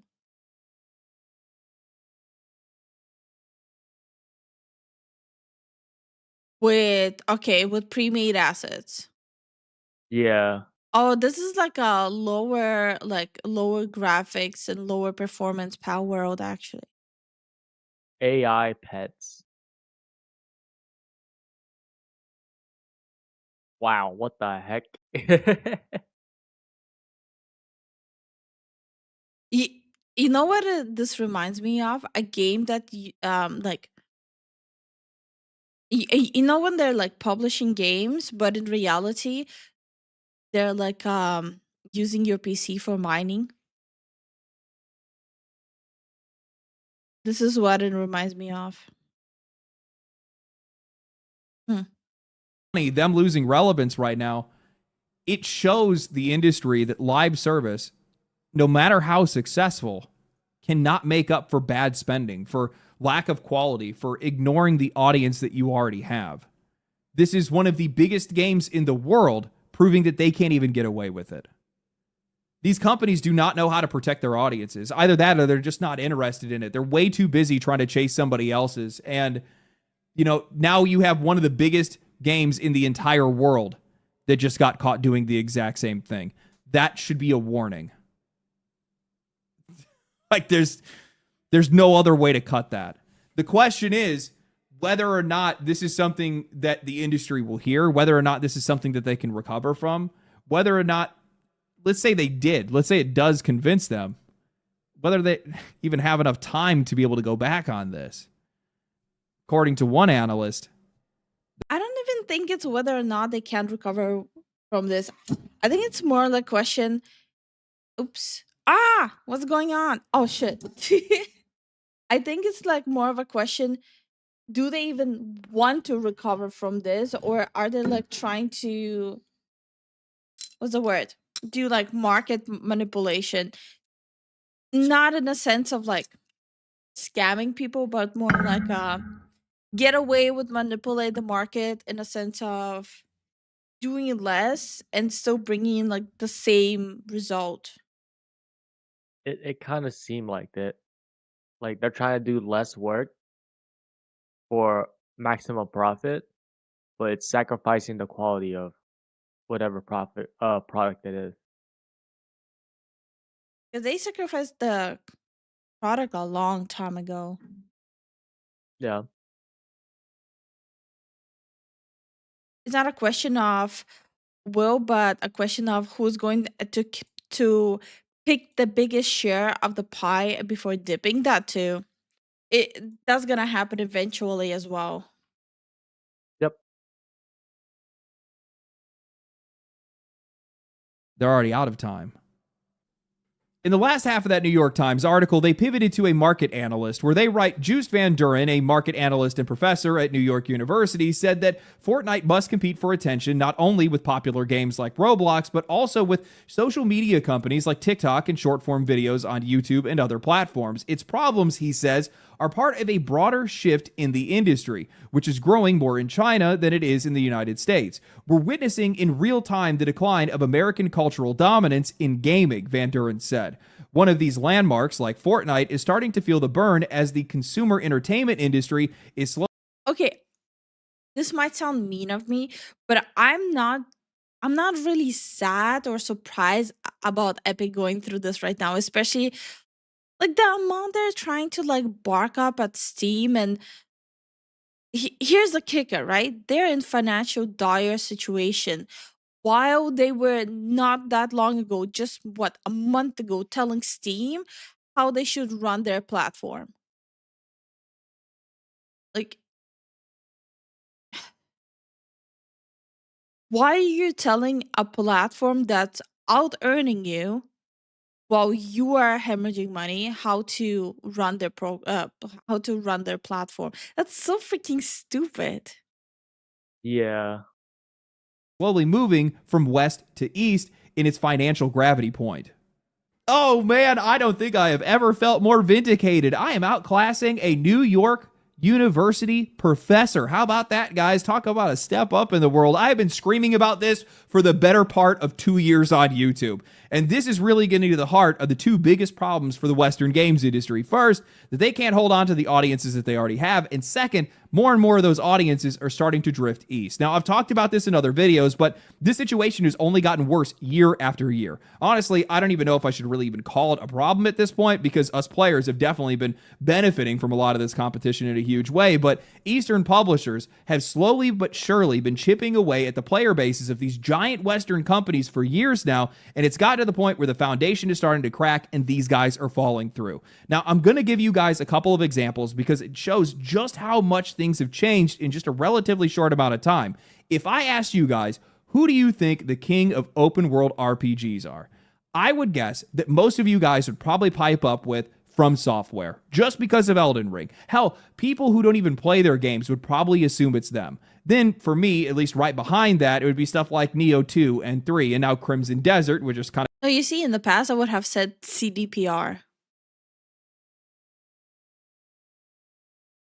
I would have definitely said them in the past. came out of nowhere and seems to just get better and better the more that you play it. But rewind that clock about 10 years, and the first name that comes to mind. Ironically, isn't a lot of Eastern games and other entertainment also going west as well? No, the East is just selling to the West, but East also has pulled majority of their funding out of the Western gaming development. So Yeah. right now, the only main thing East is concentrating for the West is milking money. Yep. Hi Wyatt, hi Kuro, how are you guys doing? How y'all doing? CDPR, maybe Rockstar. Oh yeah, with GTA, yeah. Mind out of anybody's mouth is gonna be Bethesda. They were once the defining studio in the industry. Now they're a company that takes 12 years to release a game that is so far off the mark that the only thing people can offer these guys is skepticism or a bunch of videos making fun of them on YouTube. Now, the funny thing is that I don't even think that Starfield is the main problem here. The real problem is that it took them 12 years to make that shitty game.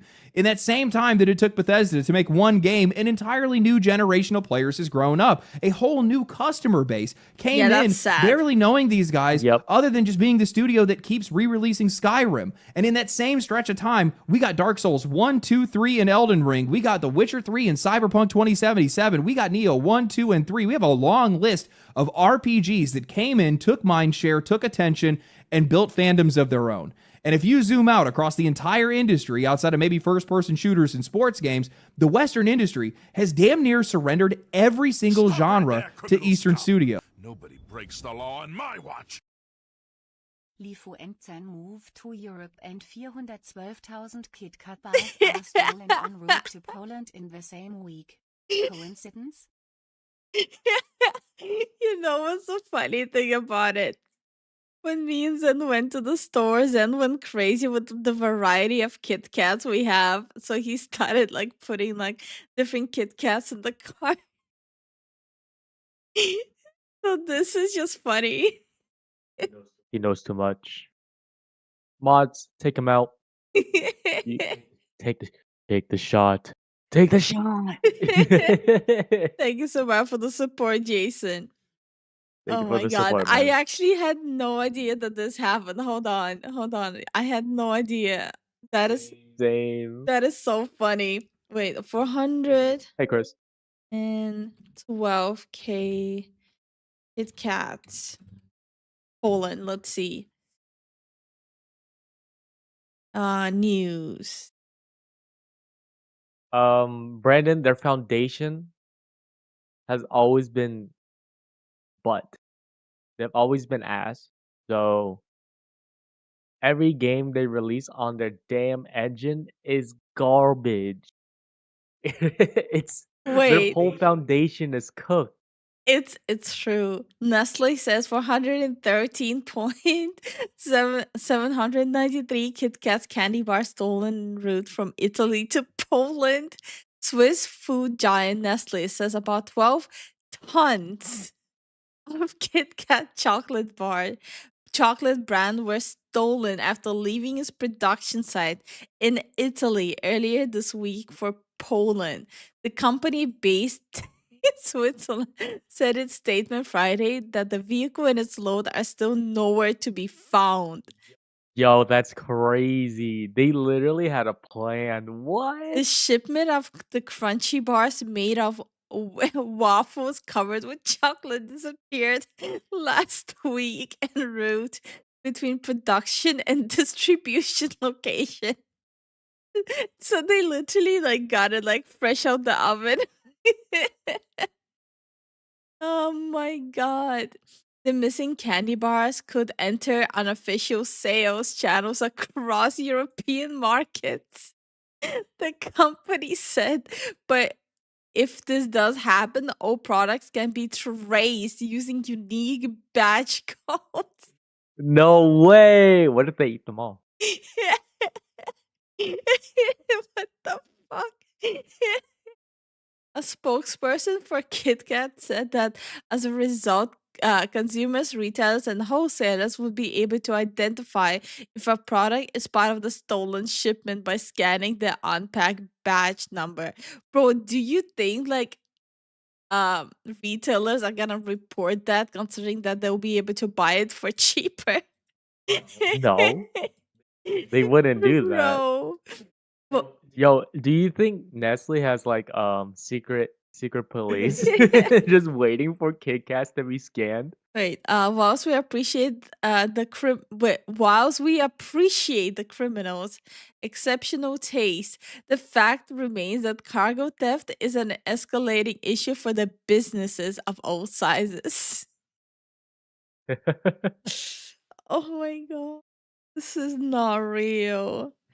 Just keep an eye on Facebook events for any large Kit Kat theme parties.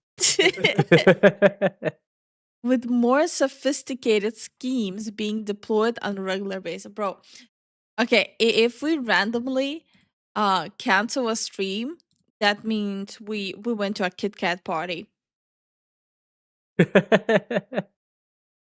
Hi Stu, how are you doing? Hey Stu. That was not on my bingo card. Kit Kat cargo gets stolen in Europe. Oh my god, that's hilarious. That is actually hilarious.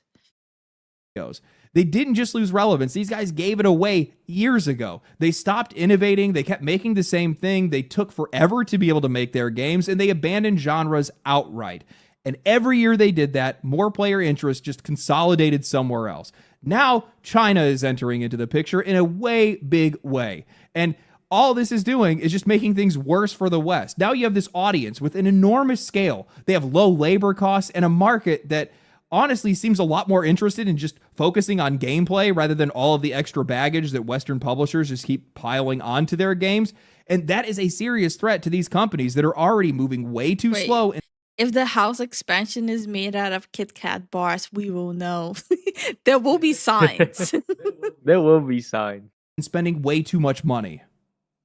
I mean, guys, just look at the most beloved games this year so far. You got Neo 3, Resident Evil 9, Crimson Desert, Pokemon Pokopia, Mugenics, Slay the Spire 2, Monster Hunter Stories. 2 of those games are Western. They're both indie games. The rest are all Eastern. These guys are so cooked. Now, what makes matters even worse is that much of this industry's growth has been coming from Chinese players. People who, by and large, just do not care about Western games, largely because they probably can't even run them. Go look at their Steam reviews. Half of them are just about performance. But when something does hit with that audience, it explodes. Black Myth Wukong sold over 10 million copies in just 3 days. Slay the Spire 2 sold 3 million copies in 3 days, and 43% of those sales came from China. And if you want to see where the center of gravity is shifting, go look at the most played games in China right now. Counter-Strike, Dota 2, PUBG.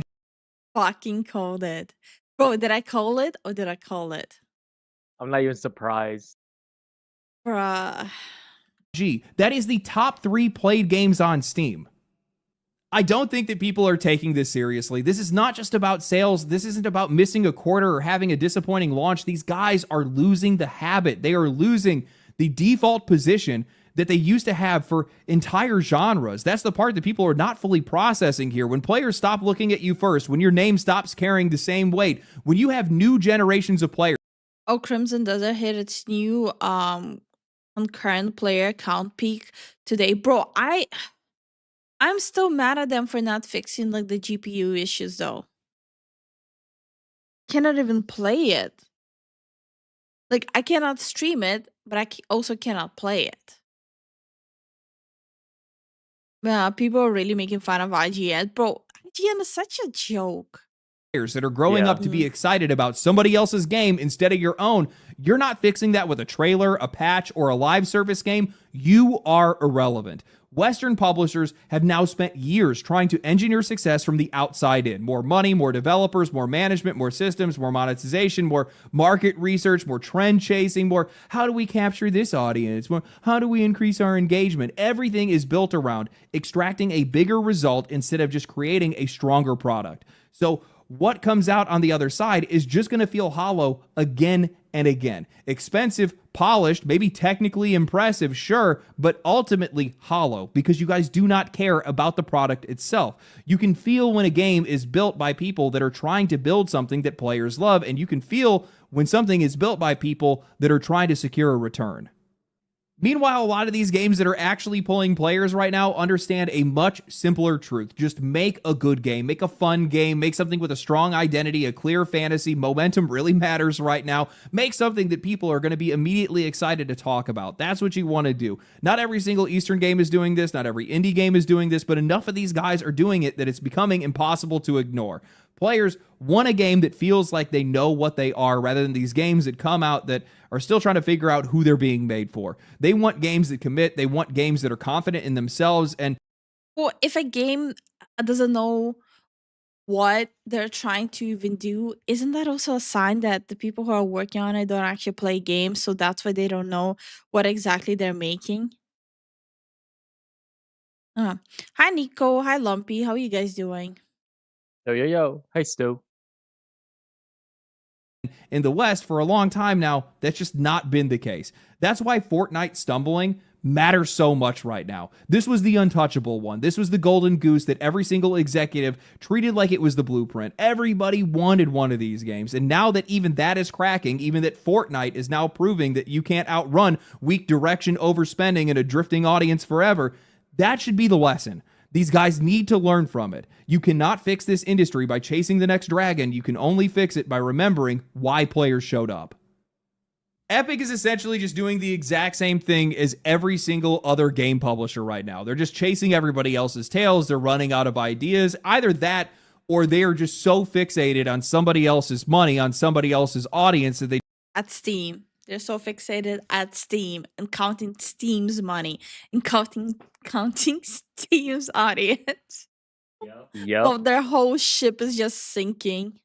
Just can't get it off their mind. So the only thing that they focus on is, well, user-generated content, retention, metrics, whatever it is. We have to think about the attention economy. No, you don't. You need to think about trying to make a better game. This is what I mean about these guys being focused on trying to extract a bigger result rather than just trying to make a better product.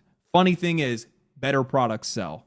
When you look across the industry, do you look at a lot of these games that are just absolutely crushing it right now and also crushing our wallet as a result of it?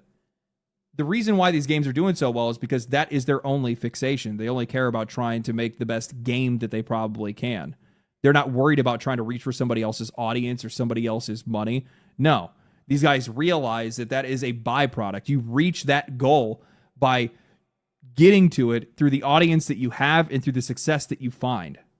It's all about just making a better product with no detours. The reason why a lot of these Eastern games have been doing so well over the past couple of years is I think it's because these guys just don't have the time to be able to worry about anything else. A lot of these companies... Okay. I think the reason is like much simpler than that. I think the reason why Eastern games actually are more successful because of also the job market, how it is in Asia. It's a very cutthroat, and you wouldn't get like the same level of people easing up on you as in, like, let's say for example in US, right? Where it's all about representation, and even if you like fuck up your job and you get fired, you will still blame them for misogyny and whatnot. I think this shit is like much simpler, and it comes down to people that are getting hired. Yeah. Mm? It's just a difference in work ethics, in my opinion. Just how it is. I caught some of your first stream back yesterday while doing chores. I'm glad you're back home safely. Yeah, us too. They're trying to sell an experience rather than go for your money. No, they're trying both. They definitely are going for the money, but they are understanding in order to go for the money, you kind of have to give a product that would actually want people to give you money. The best way of receiving said money is, providing a product that people would spend money on, rather than like emotionally blackmail them into giving you money, like Veilguard did. First they said it's not a game for you, and then they're like, why aren't you buying our game? People are gonna lose their job. Companies that are coming in Also, hi Yagan, how you doing? What's up, man? are either fresh to the industry or they're breaking into new genres or new markets. So what ends up happening is they don't really care about things like retention or anything like that. The only thing that they care about is whether or not they can get you to show up. They'll figure out everything else after the fact. So that's what they're building these games for. They're building these games so you at least show up. And I think that's kind of one of the most important lessons of all, is that a lot of these companies got away from building games that people show up for. Kind of, need us to be there first before you start trying to take our money, right? I don't know, man. I don't know if any of these guys are going to be able to learn from this. It's like a two-sided thing. Like, one, are they actually ever going to be able to learn? Wait, just stand and say, give me money multiple times. Eventually, people will, right, guys? Right? That's pretty much how they're treating it. Yeah. Give me money. Give me money. No. Not even a pretty please, just money. Now. Learn from any of these issues? And then two, is there Oh my god. Do these AAA game industries treat us like they're sugar daddies or something? And they're the sugar baby, just money now. Stop right there, criminal scum. Nobody breaks the law on my watch. Thank you so much for the support, Jason. Thank you for the support, Jason. People will just just won't get that much. Yeah. It's gonna be like specific kind of people. Except Tim Sweeney to scream that it's all the chut's fault. I don't think Tim Sweeney would say that, actually. Where Windsmeet is a good example. Completely free game, feels like a AAA game, and only real money thing is buying cosmetics. And people are no. In Where Windsmeet, you can buy like a fast track in a game. It's not just cosmetics, but I don't know. I haven't played Where Windsmeet in a hot minute. I don't know if it is play to win yet, but you could use money to fast track. Yeah, you can. But I don't think a lot of people do it because they want to enjoy the experience. Yeah. At least sugar babies offer something for money. Actually enough time for a lot of these guys to be able to do so. I think, after all the layoffs that we've seen over the past couple of years, I think that there's going to be something more drastic that's going to hit probably soon. I don't know exactly what it's going to look like. I don't know who it's all going to hit. It's probably going to hit basically every single one of these companies. They've been taking so many financial losses, massive financial losses for a while, that it's too much to ignore. It's too much for their shareholders to ignore. And you're just going to see this mass displacement of talent. You're going to see. Wait, I just realized.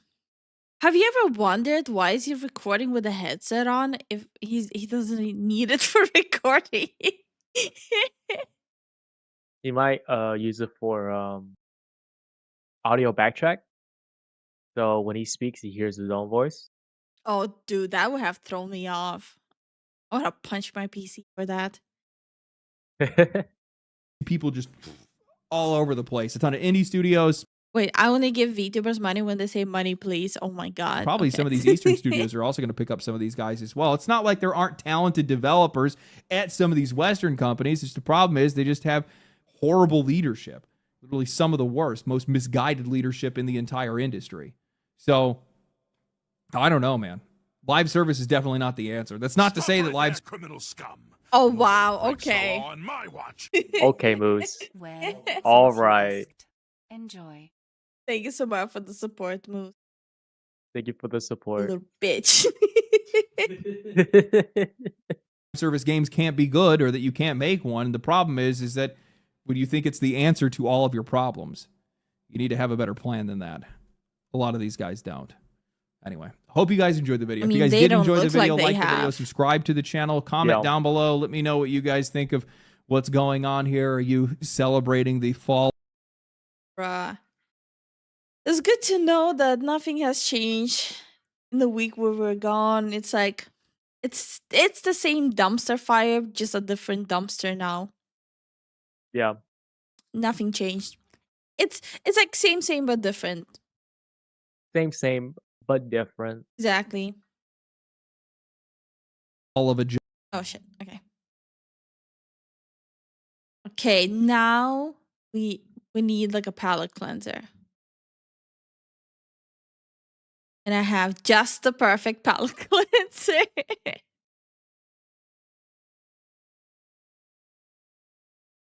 It's time. It is time.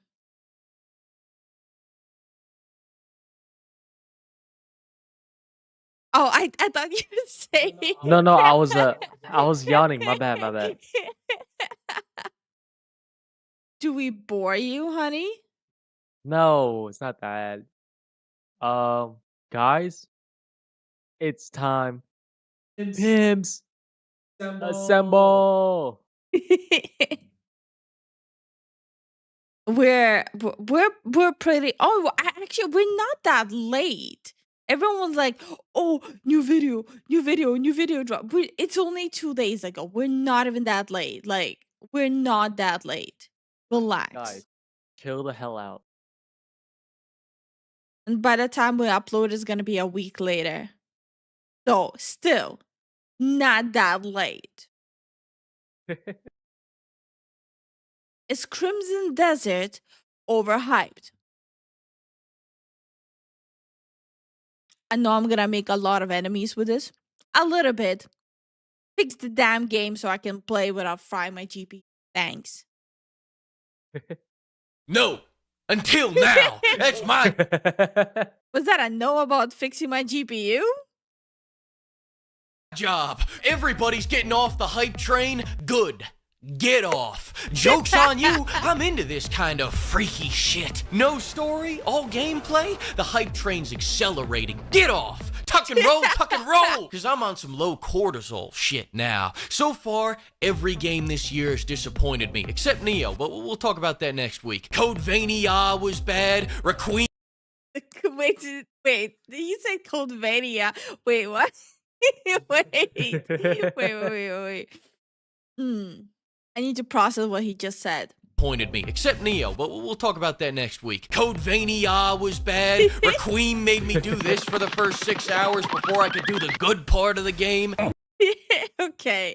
It's true. It's kind of true. But no, wait, the grace part wasn't that bad, was it? No, it wasn't. No. But it kind of felt like you were kind of running around a little bit. The first playthrough, but I'm on my second playthrough and I'm kind of just breezing through it. But you were just running around with grace. The Running scared. just running for your life. Yeah. But then I never found out though. So that's good. 1 second. Being a little bitch here. What the heck? No, my phone. Okay. Hey, Blahender, how you doing? How you doing? What do I do? What the fuck? I'm dead. I'm sorry. I did not like the voice acting. I'm sorry. I'm really sorry. I know there's a lot of fans of her. I did not like the voice acting. It could have been better. And I already know what joke he's trying to do, and Oh no. so I'm gonna actually replay the joke so you all can enjoy the joke. What do I do? What the fuck? On the third day of Crimson Desert and Lego You know what's funny? I have like the same speech issue where I do that sound sometimes. And it's annoying. Don't add that in my game. I already have that in real life. I don't need that in my game. Thanks. Madman is all I got left. I can't let the hype train derail. Besides, what am I gonna do? Listen to the opinion of people on Twitter about this game? They say Crimson Desert is ass, then go, oh, but no, AC Odyssey is great. Just say you like playing butt pirates with Pythagoras. You're That's messed up. Hi, Brian. How are you doing? What's up, Brian? Parents won't be any more disappointed than they already are. I can say anything into this microphone. Florida, peppercorn, butter. I started reading Berserk recently. I'm getting big. But Lifu, the voice acting is inclusive. I don't need inclusivity shit in my games, okay?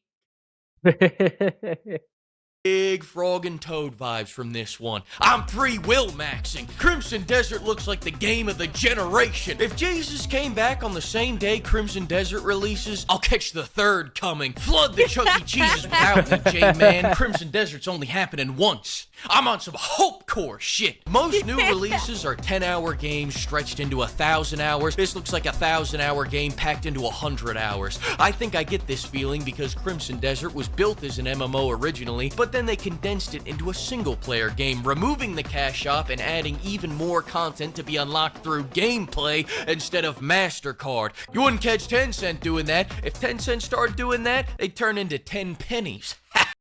Okay. Okay. Give me some. Take it back. My big God problem damn with it. this game is that they want me to think. Everything has been lost in translation. The Koreans did not give us a single tutorial. Good. I'm a dumbass begging to be lost. Give me some. Actually, mood. He's like, learn it, idiot. Something to overcome other than my boredom. Games these days are so soft, sometimes I'll put a blindfold on and walk a mile into the woods with no GPS just to see if I can find my way back. You know what I'm talking about, Pimp? You don't gotta get hard if you stay hard. But this game isn't even hard. I'm hard. I'm coming in. Oh my god. What the fuck? Into this game like it's Project Zomboid or System Shock. The story is going to be the one I make through the wealth of mechanics at my disposal. But if you're looking for a story, I've got the perfect game for you. You're going to love it. I keep forgetting what this No. game is called. But if you look up Lesbian Night, you'll see a lot of better results. And then toward the bottom of those results, you're going to see something that makes you sad. That's how you know you found it. Why you go... Oh my, okay. Oh, stop. It's already dead. By that. You can use Pimp to get 10% off this big titty shirt? That's the kind of sick, twisted shit I'm into. Crimson Desert's combat is what excites me the most. Look at this. I can use enemies like a springboard. I can suplex them off a cliff. I can hit them with a lariat. When I wake up in the morning rock hard, I don't have to wonder what I was dreaming about. I know I was dreaming about Crimson Desert's combat. Oh my god. I just realized every time he's talking about rock hard, he shows like a pitch tent. Oh my god.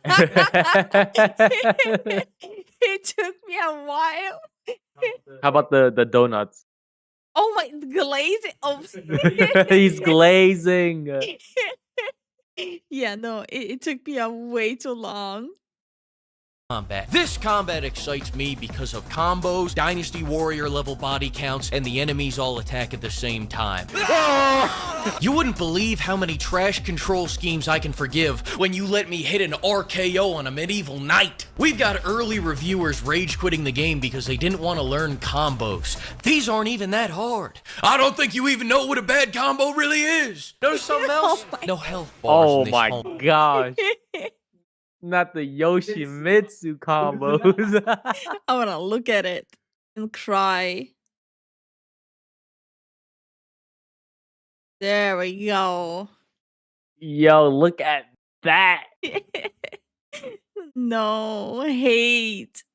Notice something else? No health bars in this honky-tonk. One of the most annoying things about AC Shadows is spending an Olympiad hacking down each enemy, because that's no rice farmer. That's a level 50 rice farmer. He doesn't wait for the rice to grow. The rice waits for him to grow. Listen, if It's stupid. it's not your thing, more power to you. But beating off 100 guys at the same time, that's the sick shit I'm into. Oh, In a God. fight, right? Of course, pal. Whatever you think is best. You know what else? Patent infringement is the sick shit I'm into. Crimson Desert takes so much from so many different games. It's like those Newground games where you play as Mario shooting strippers. It reminds me of this little game that asks the innocent question, what if Pokemon had slavery? Some are coming Okay. Yo. to this game looking for a story. Some people should be pushed off for stories. Don't come to me talking about this story bullshit when I'm suplexing a man off a cliff. You want a story? Read a book. I bet you shit talk Pac-Man because there isn't enough daddy issue subtext. That's what Miss Pac-Man is for. Now this game focuses on gameplay over story. No, fuck.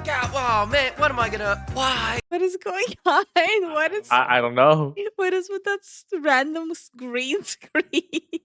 I think he messed up somewhere, but he left it in because he got lazy. Honestly, I would too. Most movies don't even have good stories. Let's focus on what matters. I just found out we can play rock, paper, scissors. This could be a 2,000-hour game. Let's play rock, paper, scissors. He's not talking about like just yoinking cats and taking them, being like, mine. No crying if you lose. I won. Damn. I take that back. We got a nagging wife. 4,000-hour game. Unquestionable. A lot of stuff is wrong with this game. But 3 days after release, they're already fixing all of it, every last ounce of it. And I know you like games that patch biannually, but this is the sick shit I'm into. The game hasn't been running well on some PCs, and there's just... Yeah, I'm one of them. And I'm very mad. Like, every time now I see someone talk about how much they're enjoying the game, I'm mad at them. Not at the game. I'm mad at them for enjoying it because I cannot play without frying my GPU right now. There's no excuse for these broke gamers. I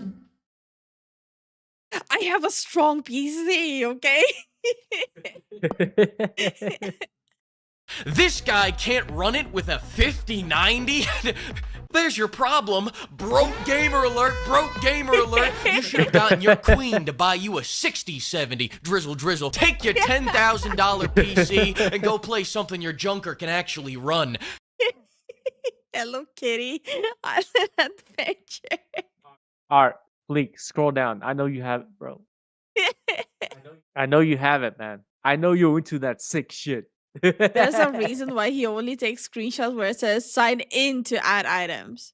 He's not signed in. Oh, shoot. Hi, Undead. How you doing? Hey, Undead. Lifu keeps getting called out by Fleek. Yeah, I don't know why I'm personally being attacked here. Do you think the Nouveau is gonna stop me? Do you think not having a 5090 is gonna stop me? Do you think that plate glass window and the 2 guards standing by the bank door are gonna stop me? Do you think capital punishment is gonna stop me? Honestly, do you think a little police chase with 1,000 cars behind me and a barricade coming imminently up ahead is gonna stop me? What did that guy do? I don't know, but he's so straight-faced about it. Look at him. Maybe he's the one who stole the 10 tons of Kit Kat. Yo, no, that he did it in US and he's doing the Euro. From playing Crimson Desert? If I want to play a game, nothing can stop me. That's why I got Kingdom Come installed on... Okay, people are saying that's OJ. Oh. Oh, damn. Oh, no. Too soon? 3 different consoles, and I still haven't played it. This is a runaway hype train. Get out of the way because it's time for a crash landing. I just played the game for several hours. Is it worth my hype? Not even a little bit. It's worth so much more. I just punched a tree down, then used that tree to beat up another tree. Kind of a Minecraft knockoff. This is a game for real gamers. Buy your cousin this game for Kwanzaa. You're witnessing greatness. At the end of the day, if there's anything that you take away from this whole debacle, it's that... Bro, we're like almost 7 minutes in. We're like at the end of the video. He still hasn't mentioned the cats. That's true. Do you think he might have not like figured that out yet? That you can literally just catnap? I think the chat would have spammed him though. He hasn't been streaming. Oh. Some people have taste, and other people play marathons. All right, what the fuck are you still doing here? The game is out. Get the fuck out of here. Thanks to the flock of pimps for bankrolling this video, and another huge thanks to everyone using code PIMP to get 10% off over at Gamersubs. Listen, we'll talk more about this game when I get about halfway through it, so that should be in about... I shouldn't carry the deal. 12 years. No. 12 years it is. Yes. We'll be back here in 12 years for his full review. We'll have a halfway review. That was a great video. That was a very good video. Wang says, I think he is too busy fighting anything and everything. Yeah. He seems like that kind of gamer. And we're all a little bit like that gamer too. It's a mood. Yeah. It's the biggest of moods. I think he's oh wait, that's the comment you read. My bad. He made a video calling Lifu out. I cannot believe it.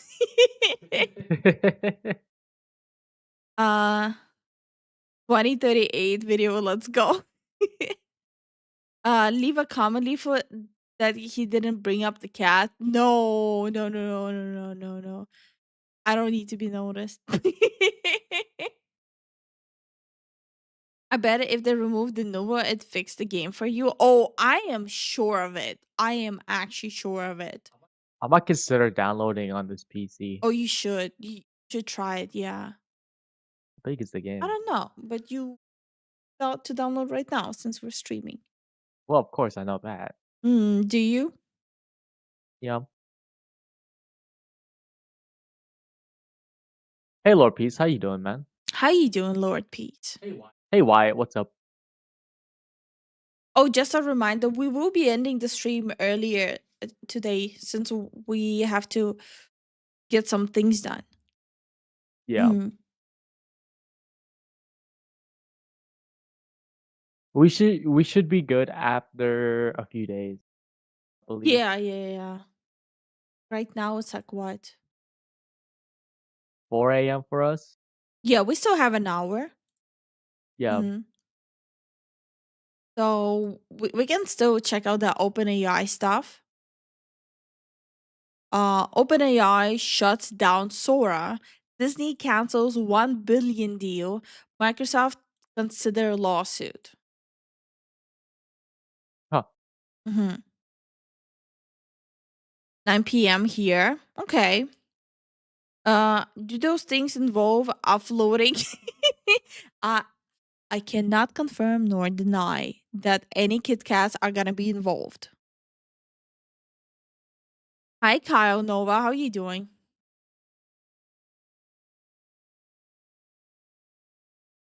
Zen echoing across the room before his mic comes through is entertaining. No, that's called Discord is being shit.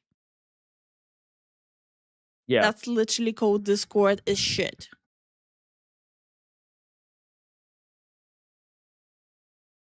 My only question is, why is chat in a cage? Because chat is very naughty. Yeah. Hey, Kyle. Hey, Yazpo and Broader. How y'all doing? How you guys doing? All right, let's see what's been going on.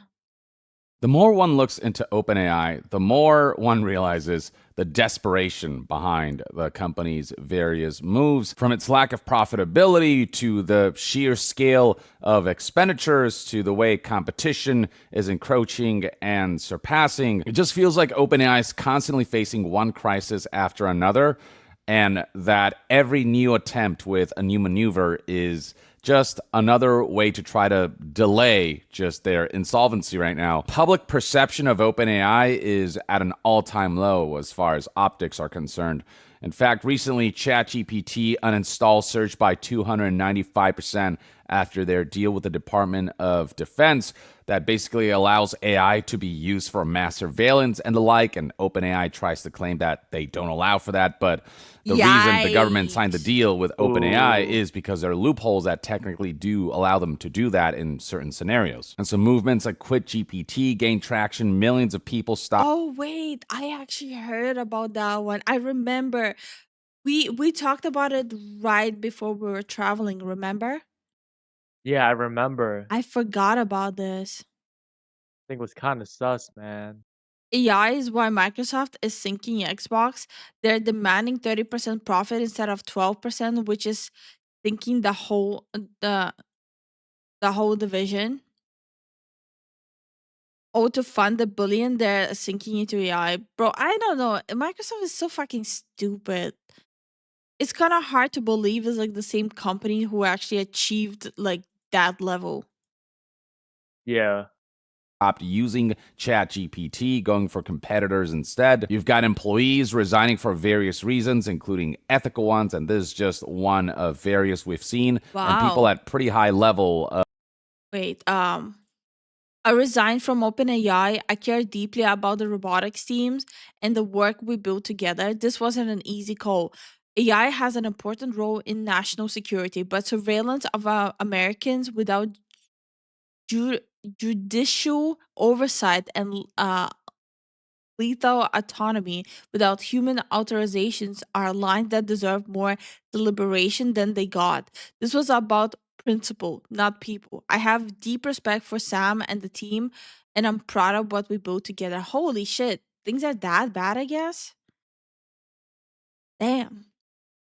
Of employment at the company. We have seen Sam Altman trying to do damage control to no avail, getting community noted and just getting mocked left and right. And then there's all the various deals and partnerships that are falling apart, which are vital to OpenAI survival.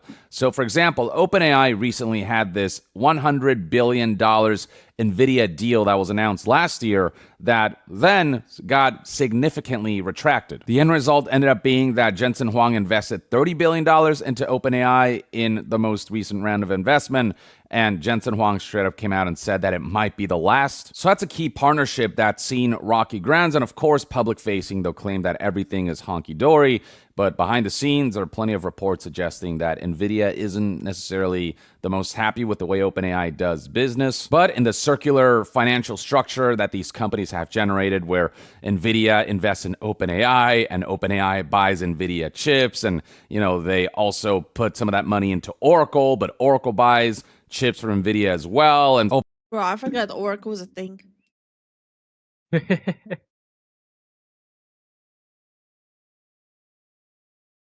OpenAI is just like an integral part of that, and with NVIDIA's push for the normalization of AI so that NVIDIA chips can be more sought after, NVIDIA is still a company that's trying to gas up AI companies and AI tech as much as possible. But you can sense that there are behind-the-scenes tensions between OpenAI and NVIDIA, and now similar tensions are happening with one of OpenAI's key partners, Microsoft, who invested billions of dollars into OpenAI, and they had some exclusivity deals in place and whatnot. But recently, it's been reported that Sam Altman took $13 billion from Microsoft, then sold OpenAI's cloud to Amazon for $50 billion. Microsoft just found out they funded their own competition. And so recent reports have suggested that whereas once upon a time, Microsoft and OpenAI and their respective CEOs would come on camera together and talk about a bright future ahead with their partnership, now Microsoft is considering suing OpenAI over Altman's recent deal with Amazon, report claims. Exclusivity dispute resolves around. That is actually hilarious. Oh, they got jealous. No, they literally funded the competition. Oh my god, that is so stupid and bad. Holy hell. Around Frontier multi-agent service. All this was reported by Financial Times initially, with their sources having relayed this information. And basically, it talks about how the latest agreement states that API products developed with third parties will be exclusive to Azure, Microsoft's Azure, whereas non-API products may be served on any cloud provider. But Microsoft believes that OpenAI's offering access to Frontier via Amazon Web Services' Bedrock platform would be in breach of the agreement. So OpenAI's relationship with NVIDIA is on shaky waters. Now, OpenAI's relationship with Microsoft, again, a key partner, is in rocky waters. And then there's a third company that they were supposed to have a relationship with that has completely fallen apart with the demise of their Sora platform, the AI slop short videos social media platform that has just come to an end. It was announced Wait, what is Sora? Like, I actually don't know what Sora is. Yeah, that I don't know either. Does anyone in the chat know what Sora is? Yeah, I have no freaking clue. So it's like another AI thing? That's what I'm assuming. I'm assuming that too, but it's better to ask or Google. Yeah, Google. What's it called? Sora. Sora. Yeah, Sora. Oh, Sora 2 AI video generator. Oh, okay. It's literally where you make AI videos. Okay. All right, got it. It's a character from Kingdom Hearts. Okay. Sorry, okay, you smart asses. right here on the official Sora Twitter page that we're saying goodbye to the Sora app, to everyone who created with Sora, shared it, and built community around it. Thank you. What you made with Sora. Wait, so is Sora completely shut down, or it's just the app?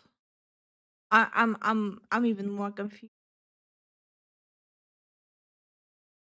Remember all those cursed AI, Disney and Pixar movie trailers and YouTube and other places that software was used? Okay. Mattered, please. And we know this news is disappointing. We'll share more soon, including timelines for the app and API and details on preserving your work. Signed, the Sora team. You can see right here, people are just celebrating the demise of Sora, or, oh no, let's play the smallest violin.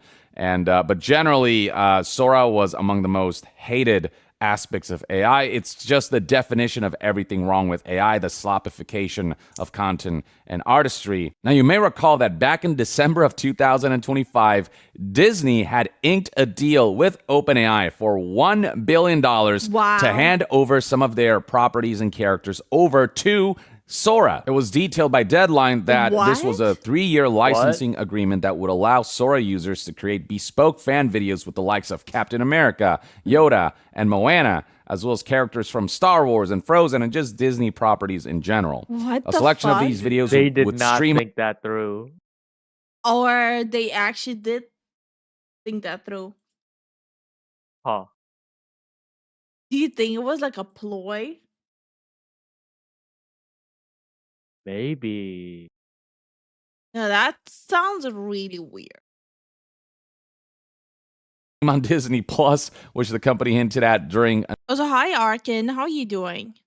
Hey Arkin, what's up? an earnings call last month. Man, talk about one of the worst strategies of all time. But yeah, this is a deal that was set to happen, and then out of the blue, OpenAI decided to shut down Sora, which Disney was reliant on in some of their future planning for types of content that they wanted to make, including AI slop. As for why they decided to shutter Sora, well, the app just wasn't making enough money for them. And with how much money OpenAI is bleeding, they're essentially having to cut costs, especially as they prepare themselves to go public as a company and to try to present their company in kind of the best image possible to draw in investors, because that's the level of desperation that they're at now. This non-profit company is having to go public in order to be able to raise funds for its future endeavors, because privately, It's just not been able to be sustainable. As reported by CNBC here, it's essentially trying to justify its $730 billion valuation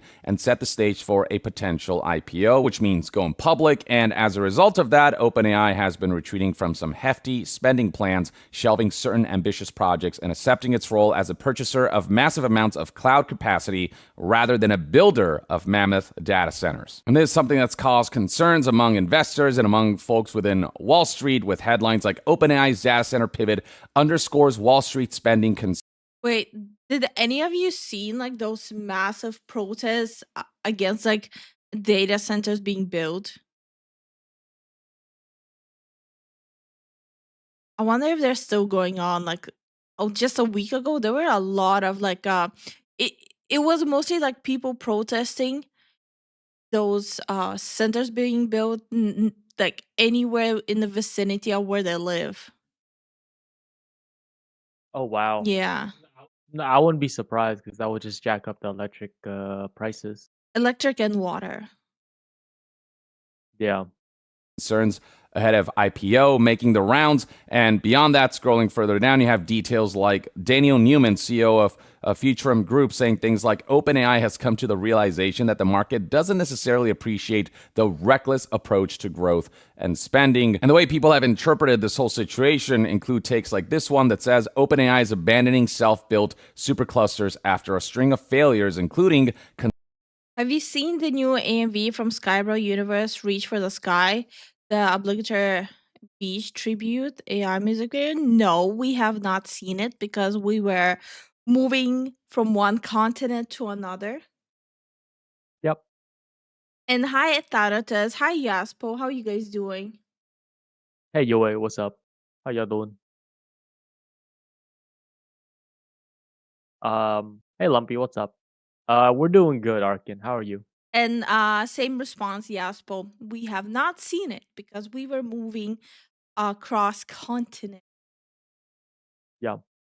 Construction issues, supply chains, and weather disasters. Now they are totally dependent on Microsoft, Oracle, and Amazon.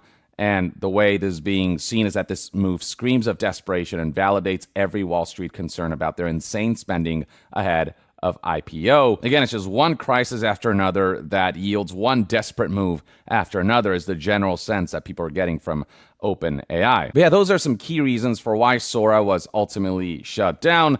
And according to sources, this is something that startled Disney. Obviously, OpenAI and Disney were in discussions about partnering to have Sora feature Disney content. And then not long after, they're like, oh, by the way, Sora is done. And so it reads right here that Walt Disney and OpenAI teams were working together on a project linked to Sora, OpenAI's video tool, and this was on Monday evening, and then just 30 minutes after the meeting, that Disney team was blindsided with word that OpenAI was dropping the tool altogether. And so it goes without saying that ultimately the end result was that Disney has canceled their deal with OpenAI. They had originally planned to invest... I don't understand. Why in the first place would they do a deal with OpenAI? That just seems so stupid. Yeah, it's very counterproductive there. They did you too good. We'll have to check it out next stream. Yeah, we'll have to check out these videos next stream. We're still like settling in. Yeah. $1 billion into OpenAI and let Sora have access to AI-generated videos of characters from Disney, Marvel, Pixar, and Star Wars. But with the death of Sora, this deal cannot go through. There's no reason for Disney to invest in OpenAI, and Disney now has a better idea of the kind of business partner that OpenAI is, which is one that is woefully unreliable. Now, this is a development that many people are relieved by, viewing this as more of like a blessing in disguise. Hell, it's not even in disguise. It's just purely a blessing. This is the best outcome that could have happened. But for Disney, who were looking forward to this kind of investment from a corporate perspective, they're like, what the hell? But inadvertently, executives might have actually dodged a bullet, and Variety's take here is that OpenAI pulling the plug on Sora may have been a blessing in disguise for Disney specifically. While Bob Iger likely saw a major upside, fans weren't exactly eager to see the Avengers or Frozen characters filtered through a generative AI tool. Internally, some Disney execs even feared the deal could risk its IP turned into AI-generated slop, per sources. You know, this is like freaking weird. Like having So Disney was always known for the best like hand-drawn animation in the West. Now like trying to strike a $1 billion deal with AI. Yeah, that's kind of awkward. Also, honey, Hmm? I think the videos are playing through your speakers. Are they? No. Yeah, because I hear it through your mic, like pretty loud for the past few videos. Wait, hold on. And Hollywood unions were Oh no, it's probably just on Discord Oh, okay. because I don't have speakers. Oh, Yeah, I don't have speakers. okay. already pushing back, with the WGA warning the partnership would cede the value of what we create to a tech company. So this would have caused Disney more trouble than it was worth because of Bob Iger's stupid executive mindset. Greedy executive stupidity just doesn't have that level of obvious foresight. I'll say it's just been one thing after another for OpenAI, and it's something that people are celebrating, with this post summarizing this whole situation garnering millions of views and tens of thousands of likes, highlighting how recently OpenAI is shutting down Sora. Disney is backing out from the OpenAI deal. OpenAI backlash from Pentagon deal is in full force. $11.5 billion in quarterly losses are being suffered on the part of OpenAI. And also, OpenAI has a funding gap of $207 billion, and also no profitability before 2030 is what's being predicted. It just feels like things keep getting worse and worse for OpenAI, and plenty of people are really happy about that because of all of the negative ways in which OpenAI has negatively impacted the economy, the way OpenAI has permeated really unethical ways of both making the technology and also allowing for very questionable and unethical implementations and uses of the technology. And all of this takes me back to this report from January of 2026 talking about the NVIDIA deal, the $100 billion deal falling apart with OpenAI, and how sources have stated that part of the reasoning is that people familiar with the matter say that NVIDIA CEO is concerned about the company's lack of business discipline. And that's been on full display with all of these recent developments. It feels like OpenAI has no idea what it's doing, and that Sam Altman is just making decisions willy-nilly, like very impulsively, and it's just throwing everyone for a loop. And so it's leading to situations like potential. So basically, like ChatGPT and all that shit is done and done, I'm assuming. It would seem so, yeah.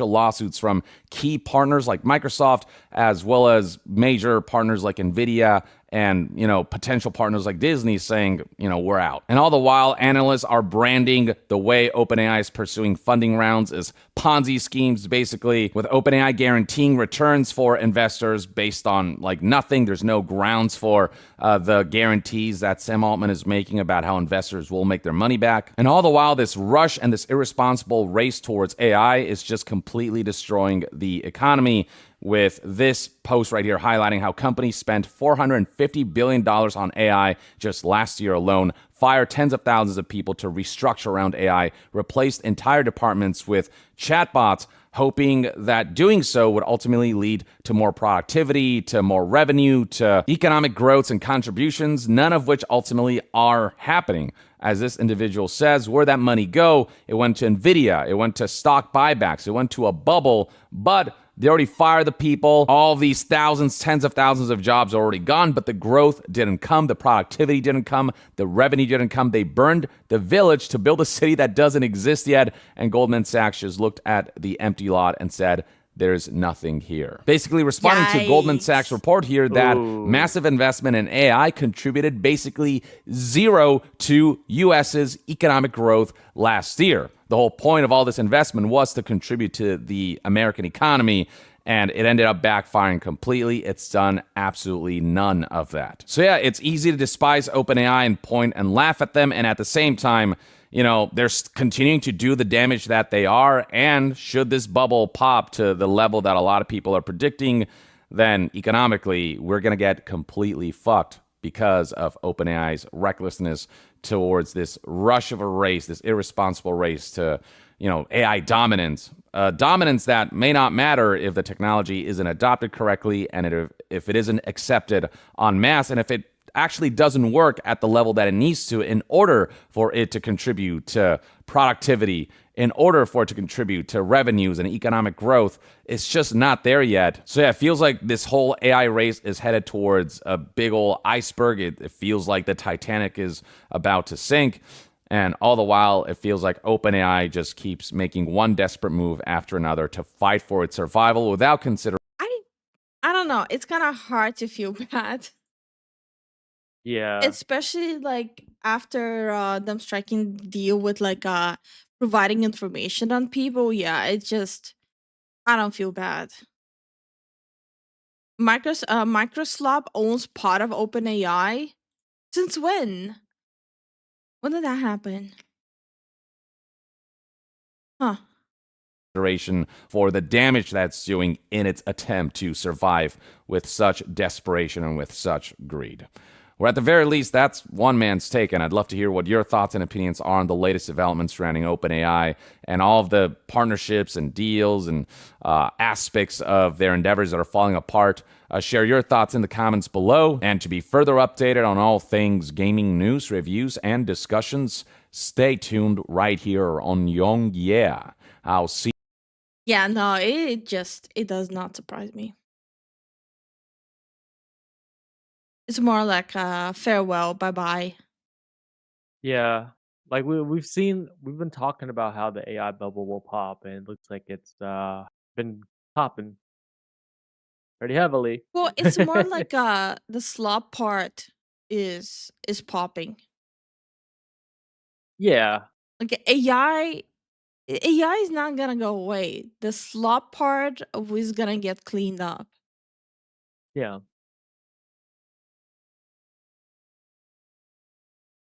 Good video. Ooh, wait, what is this? How much money have you wasted? This kind of piqued my interest. Valve just ended overpriced Steam games. No way. What's that? How much money have you wasted on Steam just because of where you live? For years, if you weren't living in the US or a few other Western countries, buying a game was a gamble. We've all seen it. A new game releases, but in some countries it would cost multiple weeks of wages. This was a broken, neglected piece of the store that hadn't been updated in years. This exact frustration is what fueled massive campaigns like Polish our prices, where thousands of gamers called out Valve for letting outdated currency rates turn video games into luxury items. People were tired of paying more. I'm assuming it's like same as in Brazil. Yeah, it might be that. Huh.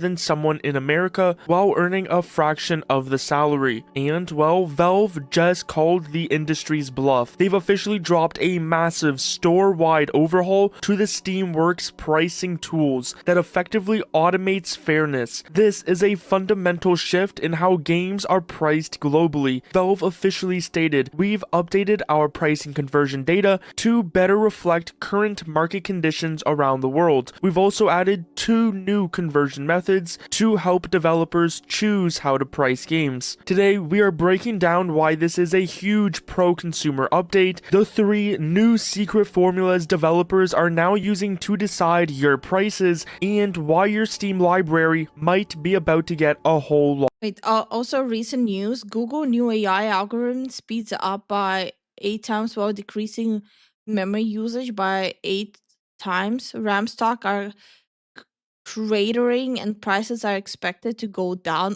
Oh, that would be so great. That'd be great.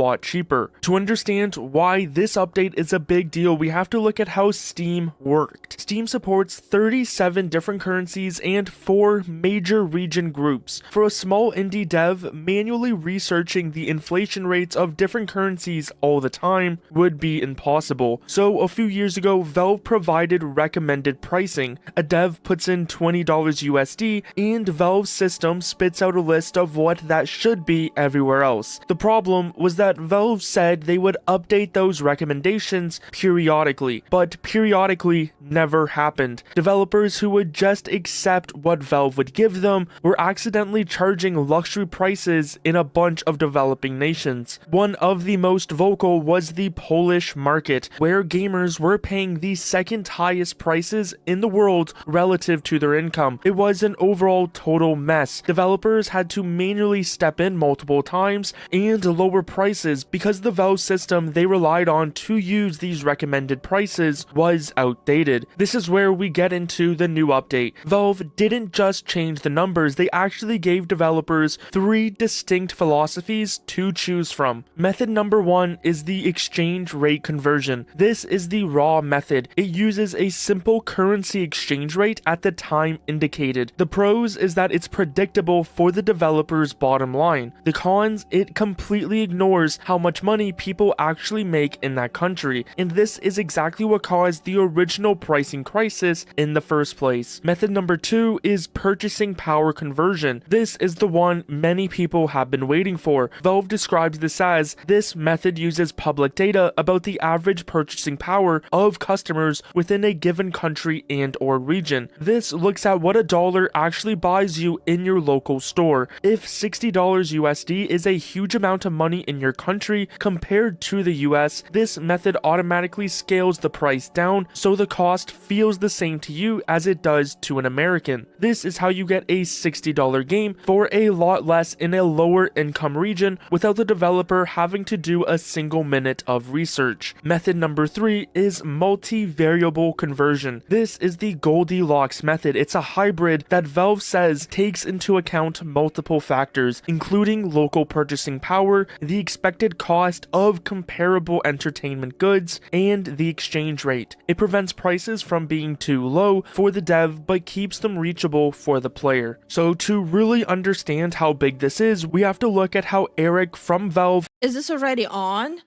I think they're just implementing it. I don't know if it's like fully integrated into Steam yet. Yeah.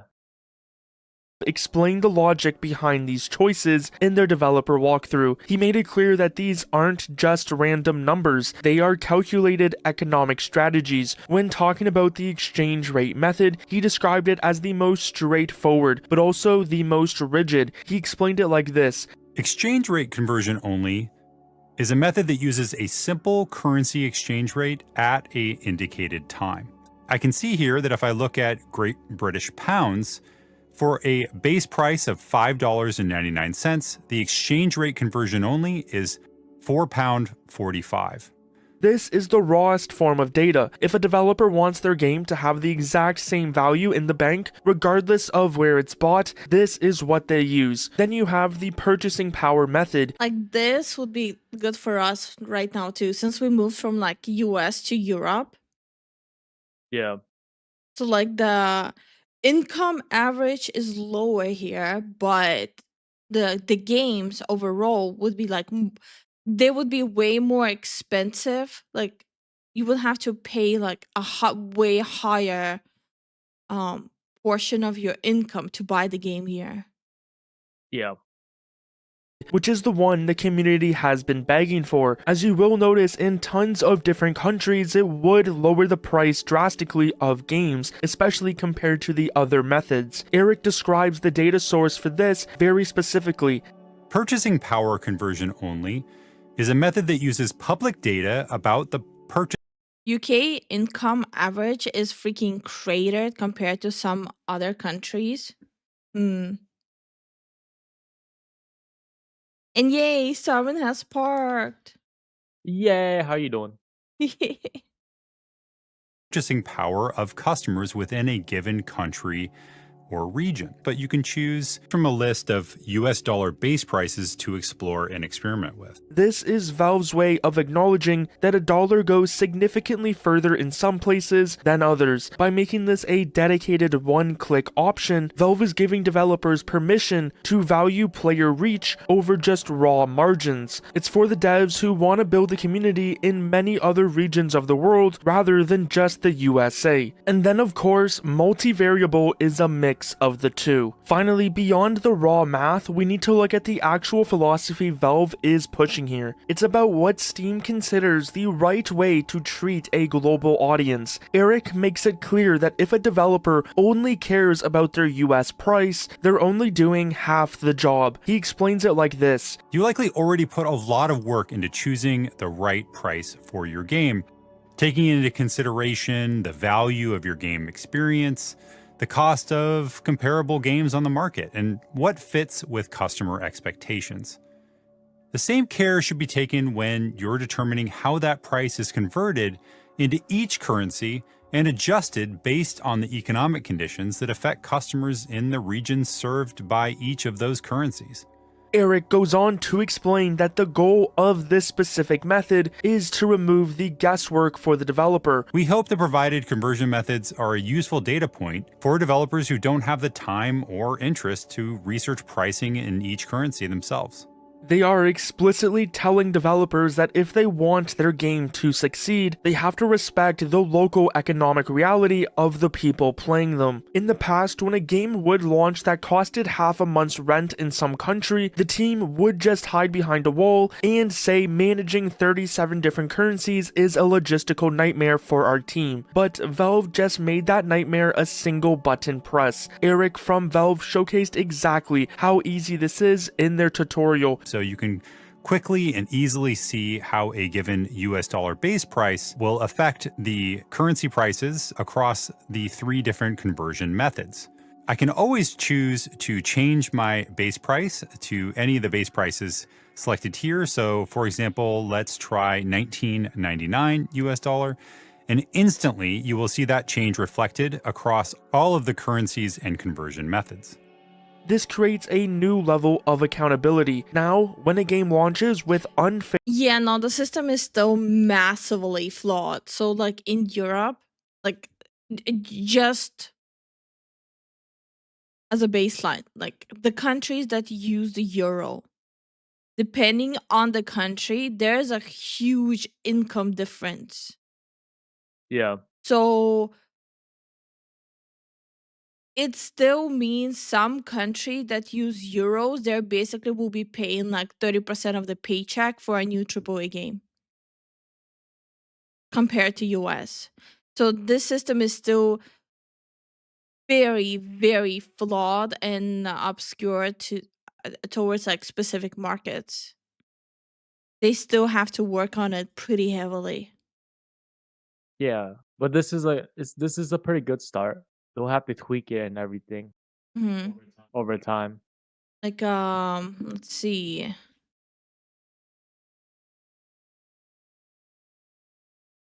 Just out of curiosity.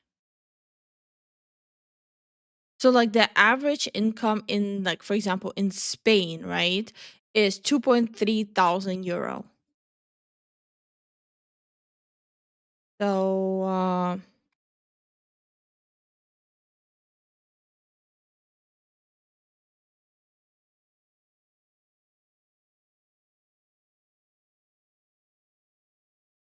So like that would be like 3% out of your monthly paycheck for a game. While in US, what was the average income in US?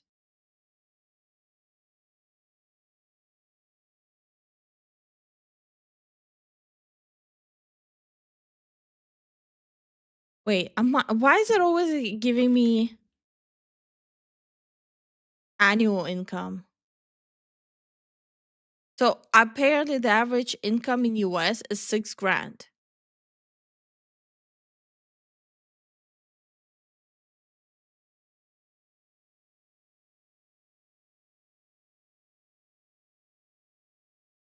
So, like, for example, in Spain, they would have to pay 3% of their monthly income for a game. In US, it's 1% of their monthly income.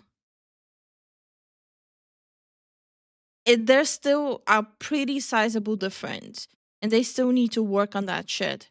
Like, just because it's euro, it doesn't mean you can just flatline it and make it the same in every single country, because even like in Europe, the countries that do use euro, it doesn't mean the average income per household or per person is the same across all countries. There's still different countries with their own ecosystems and their own economy. Right. So like this system is still very poorly made.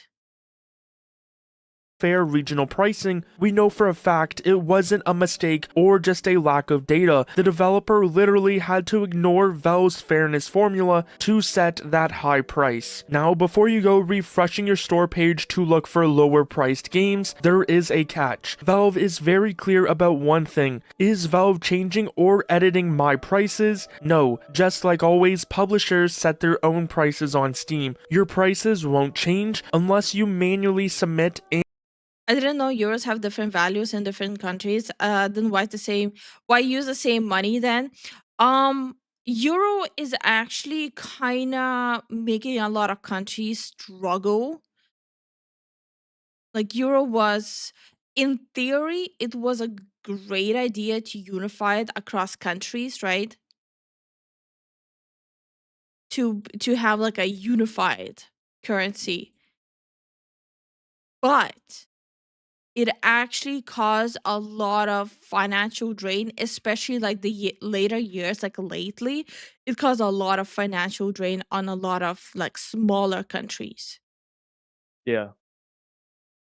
and publish new prices. So Valve provides them all the tools, but the developer at the end of the day has to push the button, and there is a massive deterrent for them to actually do it. The 30-day cooldown. If a developer increases their prices in even one currency to match the new recommendations, it triggers a 30-day cooldown where they cannot put the game on sale globally. This is why we expect to see a wave of price adjustments coming in the next few weeks. Not something that just gets updated automatically across the store. However, Valve is leading by example, as they have confirmed Valve develops and sells games on Steam as well. We'll be updating our own game prices as part of this update. Valve is effectively outsourcing the job of a global economist to every single developer.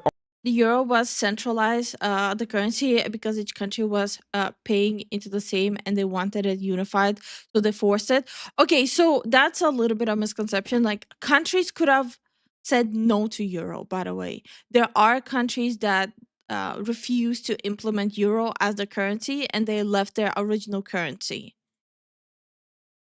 So they were not forced. Each country chose to use the euro. Yeah. I assume euro is unified on amount, but different countries, different taxes, so it's worth a different amount overall. Yeah, and it also comes in effect like the average salary. Not every single European country receives the same salary as well. So yes, it has different values on the platform. Whether it's a massive team or a solo dev in their bedroom, everyone now has access to the same high-level economic data that Valve themselves use. So is the regional pricing issue over? The thing is, not entirely, but the excuse of "I didn't know the price was wrong" is gone. For the casual gamer, this means three things. Indie games should become more affordable in regions which had issues as devs adopt the purchasing power method. Number two is that you should see fewer pricing bugs at launch. And number three is more transparency. We can now point to these tools when a publisher chooses to ignore them and charge unfair prices. Overall, this is a major win for all gamers across the world. So although this won't fix every single game price overnight, it has officially... Wait, I was looking at it as how dollar technically doesn't work the same depending on your location. US more... Okay, that is very different. US is a flawed country that is at odds with its own state and its own people. So that is just a country being flawed with how they're doing things. With Euro, it's a collection of different countries, not one country at odds with itself. Not one country at odds with itself. Wait, were bugs with pricing at games launch? No. Also, how you doing, Turtle? The thing is, like, when games are released, specifically like Western games, and actually no, all games on Steam, right? The system that they had was very flawed, so they're trying to fix it up to organize it so it goes according to purchasing power Hmm. in a country in many different countries, basically. Yeah. But it's still new, like it's now being implemented, so there's a lot of kinks that they gotta Yeah. patched out. Mm. It's a constant evolving thing. Yeah. We ended the era where developers could claim they didn't know they were overcharging you. If you want to stay updated on all news for Steam, don't forget to subscribe. Oops. Remember in 2020 when we got our That was an accidental click. Go back. No. So since we have to end the stream in 15 minutes as well, but tomorrow we're doing a longer stream, so it's fine. Yeah. That makes more sense.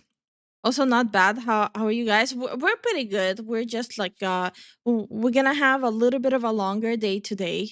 Hopefully it's still gonna be a good day, even if it's a long day. Yeah. But yeah, no, it just with Steam, it's the right direction, but they still need to definitely work out some kinks there. Yeah. Oh my god, Kuro is actually brain rotted right now. He actually is comparing a country with states with a collective of different countries. Kuro, it's like you're comparing. Apples and oranges. Yeah. You can think US states as like provinces. That's it. That's as far as it can go. Let us know when you get sick of Kit Kats for every meal. I don't know what you're talking about. Unrelated, no, there's gonna be a big Kit Kat giveaway. Unrelated. Unrelated. Steam needs to make its own chips so the GameCube can come soon. Bro, that would be nice. By the way, so when we were like checking out like PCs in Estonia, they are using like completely different RAM, like RAM we never heard of. Dude, it was like Euronics is a Estonian company, or is like it's a whole European franchise? Different perspective, I suppose. No, it's not different perspective. One is stupid, one is not. Can I have a strawberry Kit Kat? Oh my god. But yeah, no, so like when we're like checking out different PCs here, like it had like and here's the problem, right? Oh. The specs of those PCs with like RAM companies that we never heard of, it was a lot cheaper, but we never heard of it, you know? We never heard of the company. So it's like, how you gonna get like a PC like which is like technically better specs, but you don't know what the manufacturer is, or if Yeah. the performance is good. Have you tried the homemade RAM in Estonia? Do they taste different? do they taste sparkly? That's interesting. Granted, I'm totally one who's I get glazed over when talking about PC parts. No, like that's understandable, but right now with how expensive everything is getting, like you kind of want to get something that's reliable. Yeah. But are there any good? And could you hook a fella up? LOL, don't have a PC. Bro, that's the thing. We should have written down what RAM it is so we can like do some research as well. Yeah, we could have asked the attendant too. But we were like, we're just gonna go back. We were kind of sussed out at the place. Yeah. But it was like an actual PC store too. Mm. No, I think. No. The places we went to is like the top retailers for PC stuff here. Yeah. Oh, okay. It's just they're using like completely like different brands here. It looks like they're kind of stepping away from like the popular ones in US. Yeah, it makes sense though. It Hmm. makes sense with how things are going. Um, yeah, there's still a lot of countries that don't use the euro. Yeah. Right now there's like a big consensus of like Estonians like being like, yeah, we should have never like switched over to euro. Yeah. Really? Huh. Yeah. So it's like it's not all of them, but a lot of Estonians have like that sentiment these days. Because like the prices are going up, but like the income is kind of more or less staying the same. No, yeah, that makes sense. They're like, bro, that sucks. When we were in it, we never used the euro. Yeah, but you guys were in it for like what, a week and a half? Wait, no, wait. You serious? No, it was a joke. Oh, okay. I was like, huh. No, Okay. but UK wasn't in the European Union for long. No, really? Yeah, they weren't in it that long. I mean, kinda. No, like even with Estonia, it took a while to switch from krones to euro. I've talked myself into wanting a Kit Kat. Oh, I see it. I see it. Okay. No, 47 years. Part of the European Union. Yeah. Was a member. My bad. Member. My member. That's different. That's different. My bad. Yeah. You know what? I'm just gonna be quiet whenever this European talk. No, hold on. Now I'm curious. Let's see. Because even the euro didn't exist that long. The euro was officially launched as an electronic currency on January 1st, 1991, and entered physical circulation as noted in coins in January 2002. As of early 2026, the euro has existed for over 27 years. So, Oh. Yeah, I searched up how long was the UK and the EU. so like technically, it's been like entering the European Union for 25 years. Right. Yeah. China is making RAM now, and they're now shipping to the markets. The new names are throwing people off because they're new companies. Exactly. Yeah, exactly. That's what happened when we were looking at the PCs. Like, what was it? Like, instead of Fury, it was like what? Judgment? No, for each No. level, it was the name of the RAM. The RAM was the name of the tag that we saw. It just was so weird. If only I knew someone who could hook a brother who wouldn't ask any questions.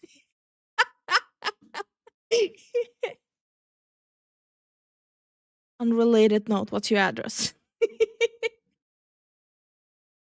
Guys, it's time to go for open road heist on Kit Kat trucks. Wait, which reminds me, Starwind. What's your cargo? 25 years too long, in my opinion, if it caused that many problems, in my opinion. Like I said, the European Union was a good idea in theory, but the execution is way too flawed. They're trying to basically make like a baseline of all the rules, all the laws, all the prices, all the standards, but they're not putting into considerations like the caveats of each country as well. So instead of like the continent being like the blues and the reds and the yellows and the greens, they're trying to make it all beige. But how will you make beige out of red, or how will you make beige out of yellow, right? So they're not really thinking through everything. Heard my name? Don't worry about it. Asking what type of car you have to move Kit Kat. Sorry. Actually, there's a reliable Chinese RAM manufacturer. They're called CXMT. So if you guys look at those, they might be good. CXMT. Yeah, I went down a rabbit hole. Someone ordered Chinese RAM and that was 2 years ago. Someone commented like 4 months ago, asking if they're holding up, and the person said, "Yeah, they're holding up." Okay, that's good to know. That's interesting. What was the price on them though? 120 something. On what size? Hold on. They're called Asgard. Asgard. Like Yeah. ass, like booty. No, like Old Oh, Norse. okay. It's basically a blanket solution to multiple facet situations that can have one result. Okay, I think this is where we should call it. Yeah, I think this is what we should call it. Because we got to get things going. It's gonna be a long day for us. Yes. This is currently 5 a.m. So we're gonna be ending the stream early today. We would like to give thanks to you guys for watching our videos, live streams, or whenever you guys can. Once again, we also want to give a shout out to our Patreon members. Thank you guys as well. And now today's to support. Jason, thank you for the support. Moose, thank you for the support. And pretty sure Prince was there too, no? Wait, hold on. It was a lot of blues. It kind of hurt my eyes. Prince, thank you for the support as well. My bad, brother. But yeah, so tomorrow we'll do a longer stream. We'll do yapping, then we'll do some gaming. We'll start like an hour earlier, an hour, 2 hours earlier, actually. Yeah. So it's gonna be a longer stream. Hope you guys are excited about that one. Yay! So see you guys tomorrow. Thanks for hanging out with us. And we'll see you guys tomorrow. Good night. Hope you all had fun. Good night.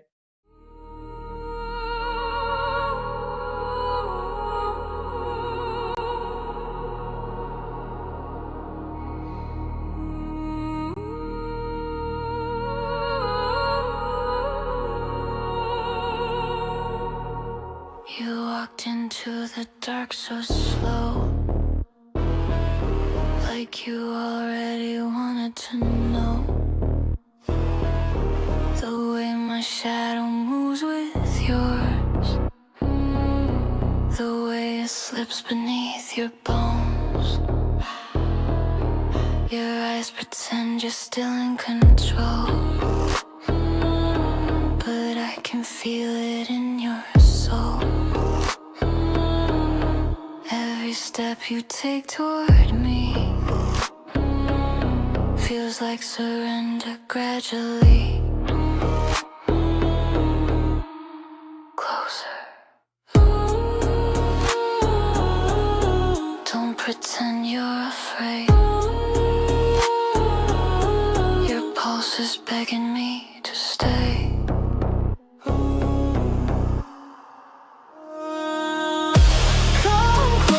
To my velvet teeth, feel the breath beneath your skin. Every secret that you keep starts unraveling within. You say you shouldn't want this heat, but your body disagrees. Come closer to my velvet teeth. Your hands are shaking just a bit, like something deep inside you split.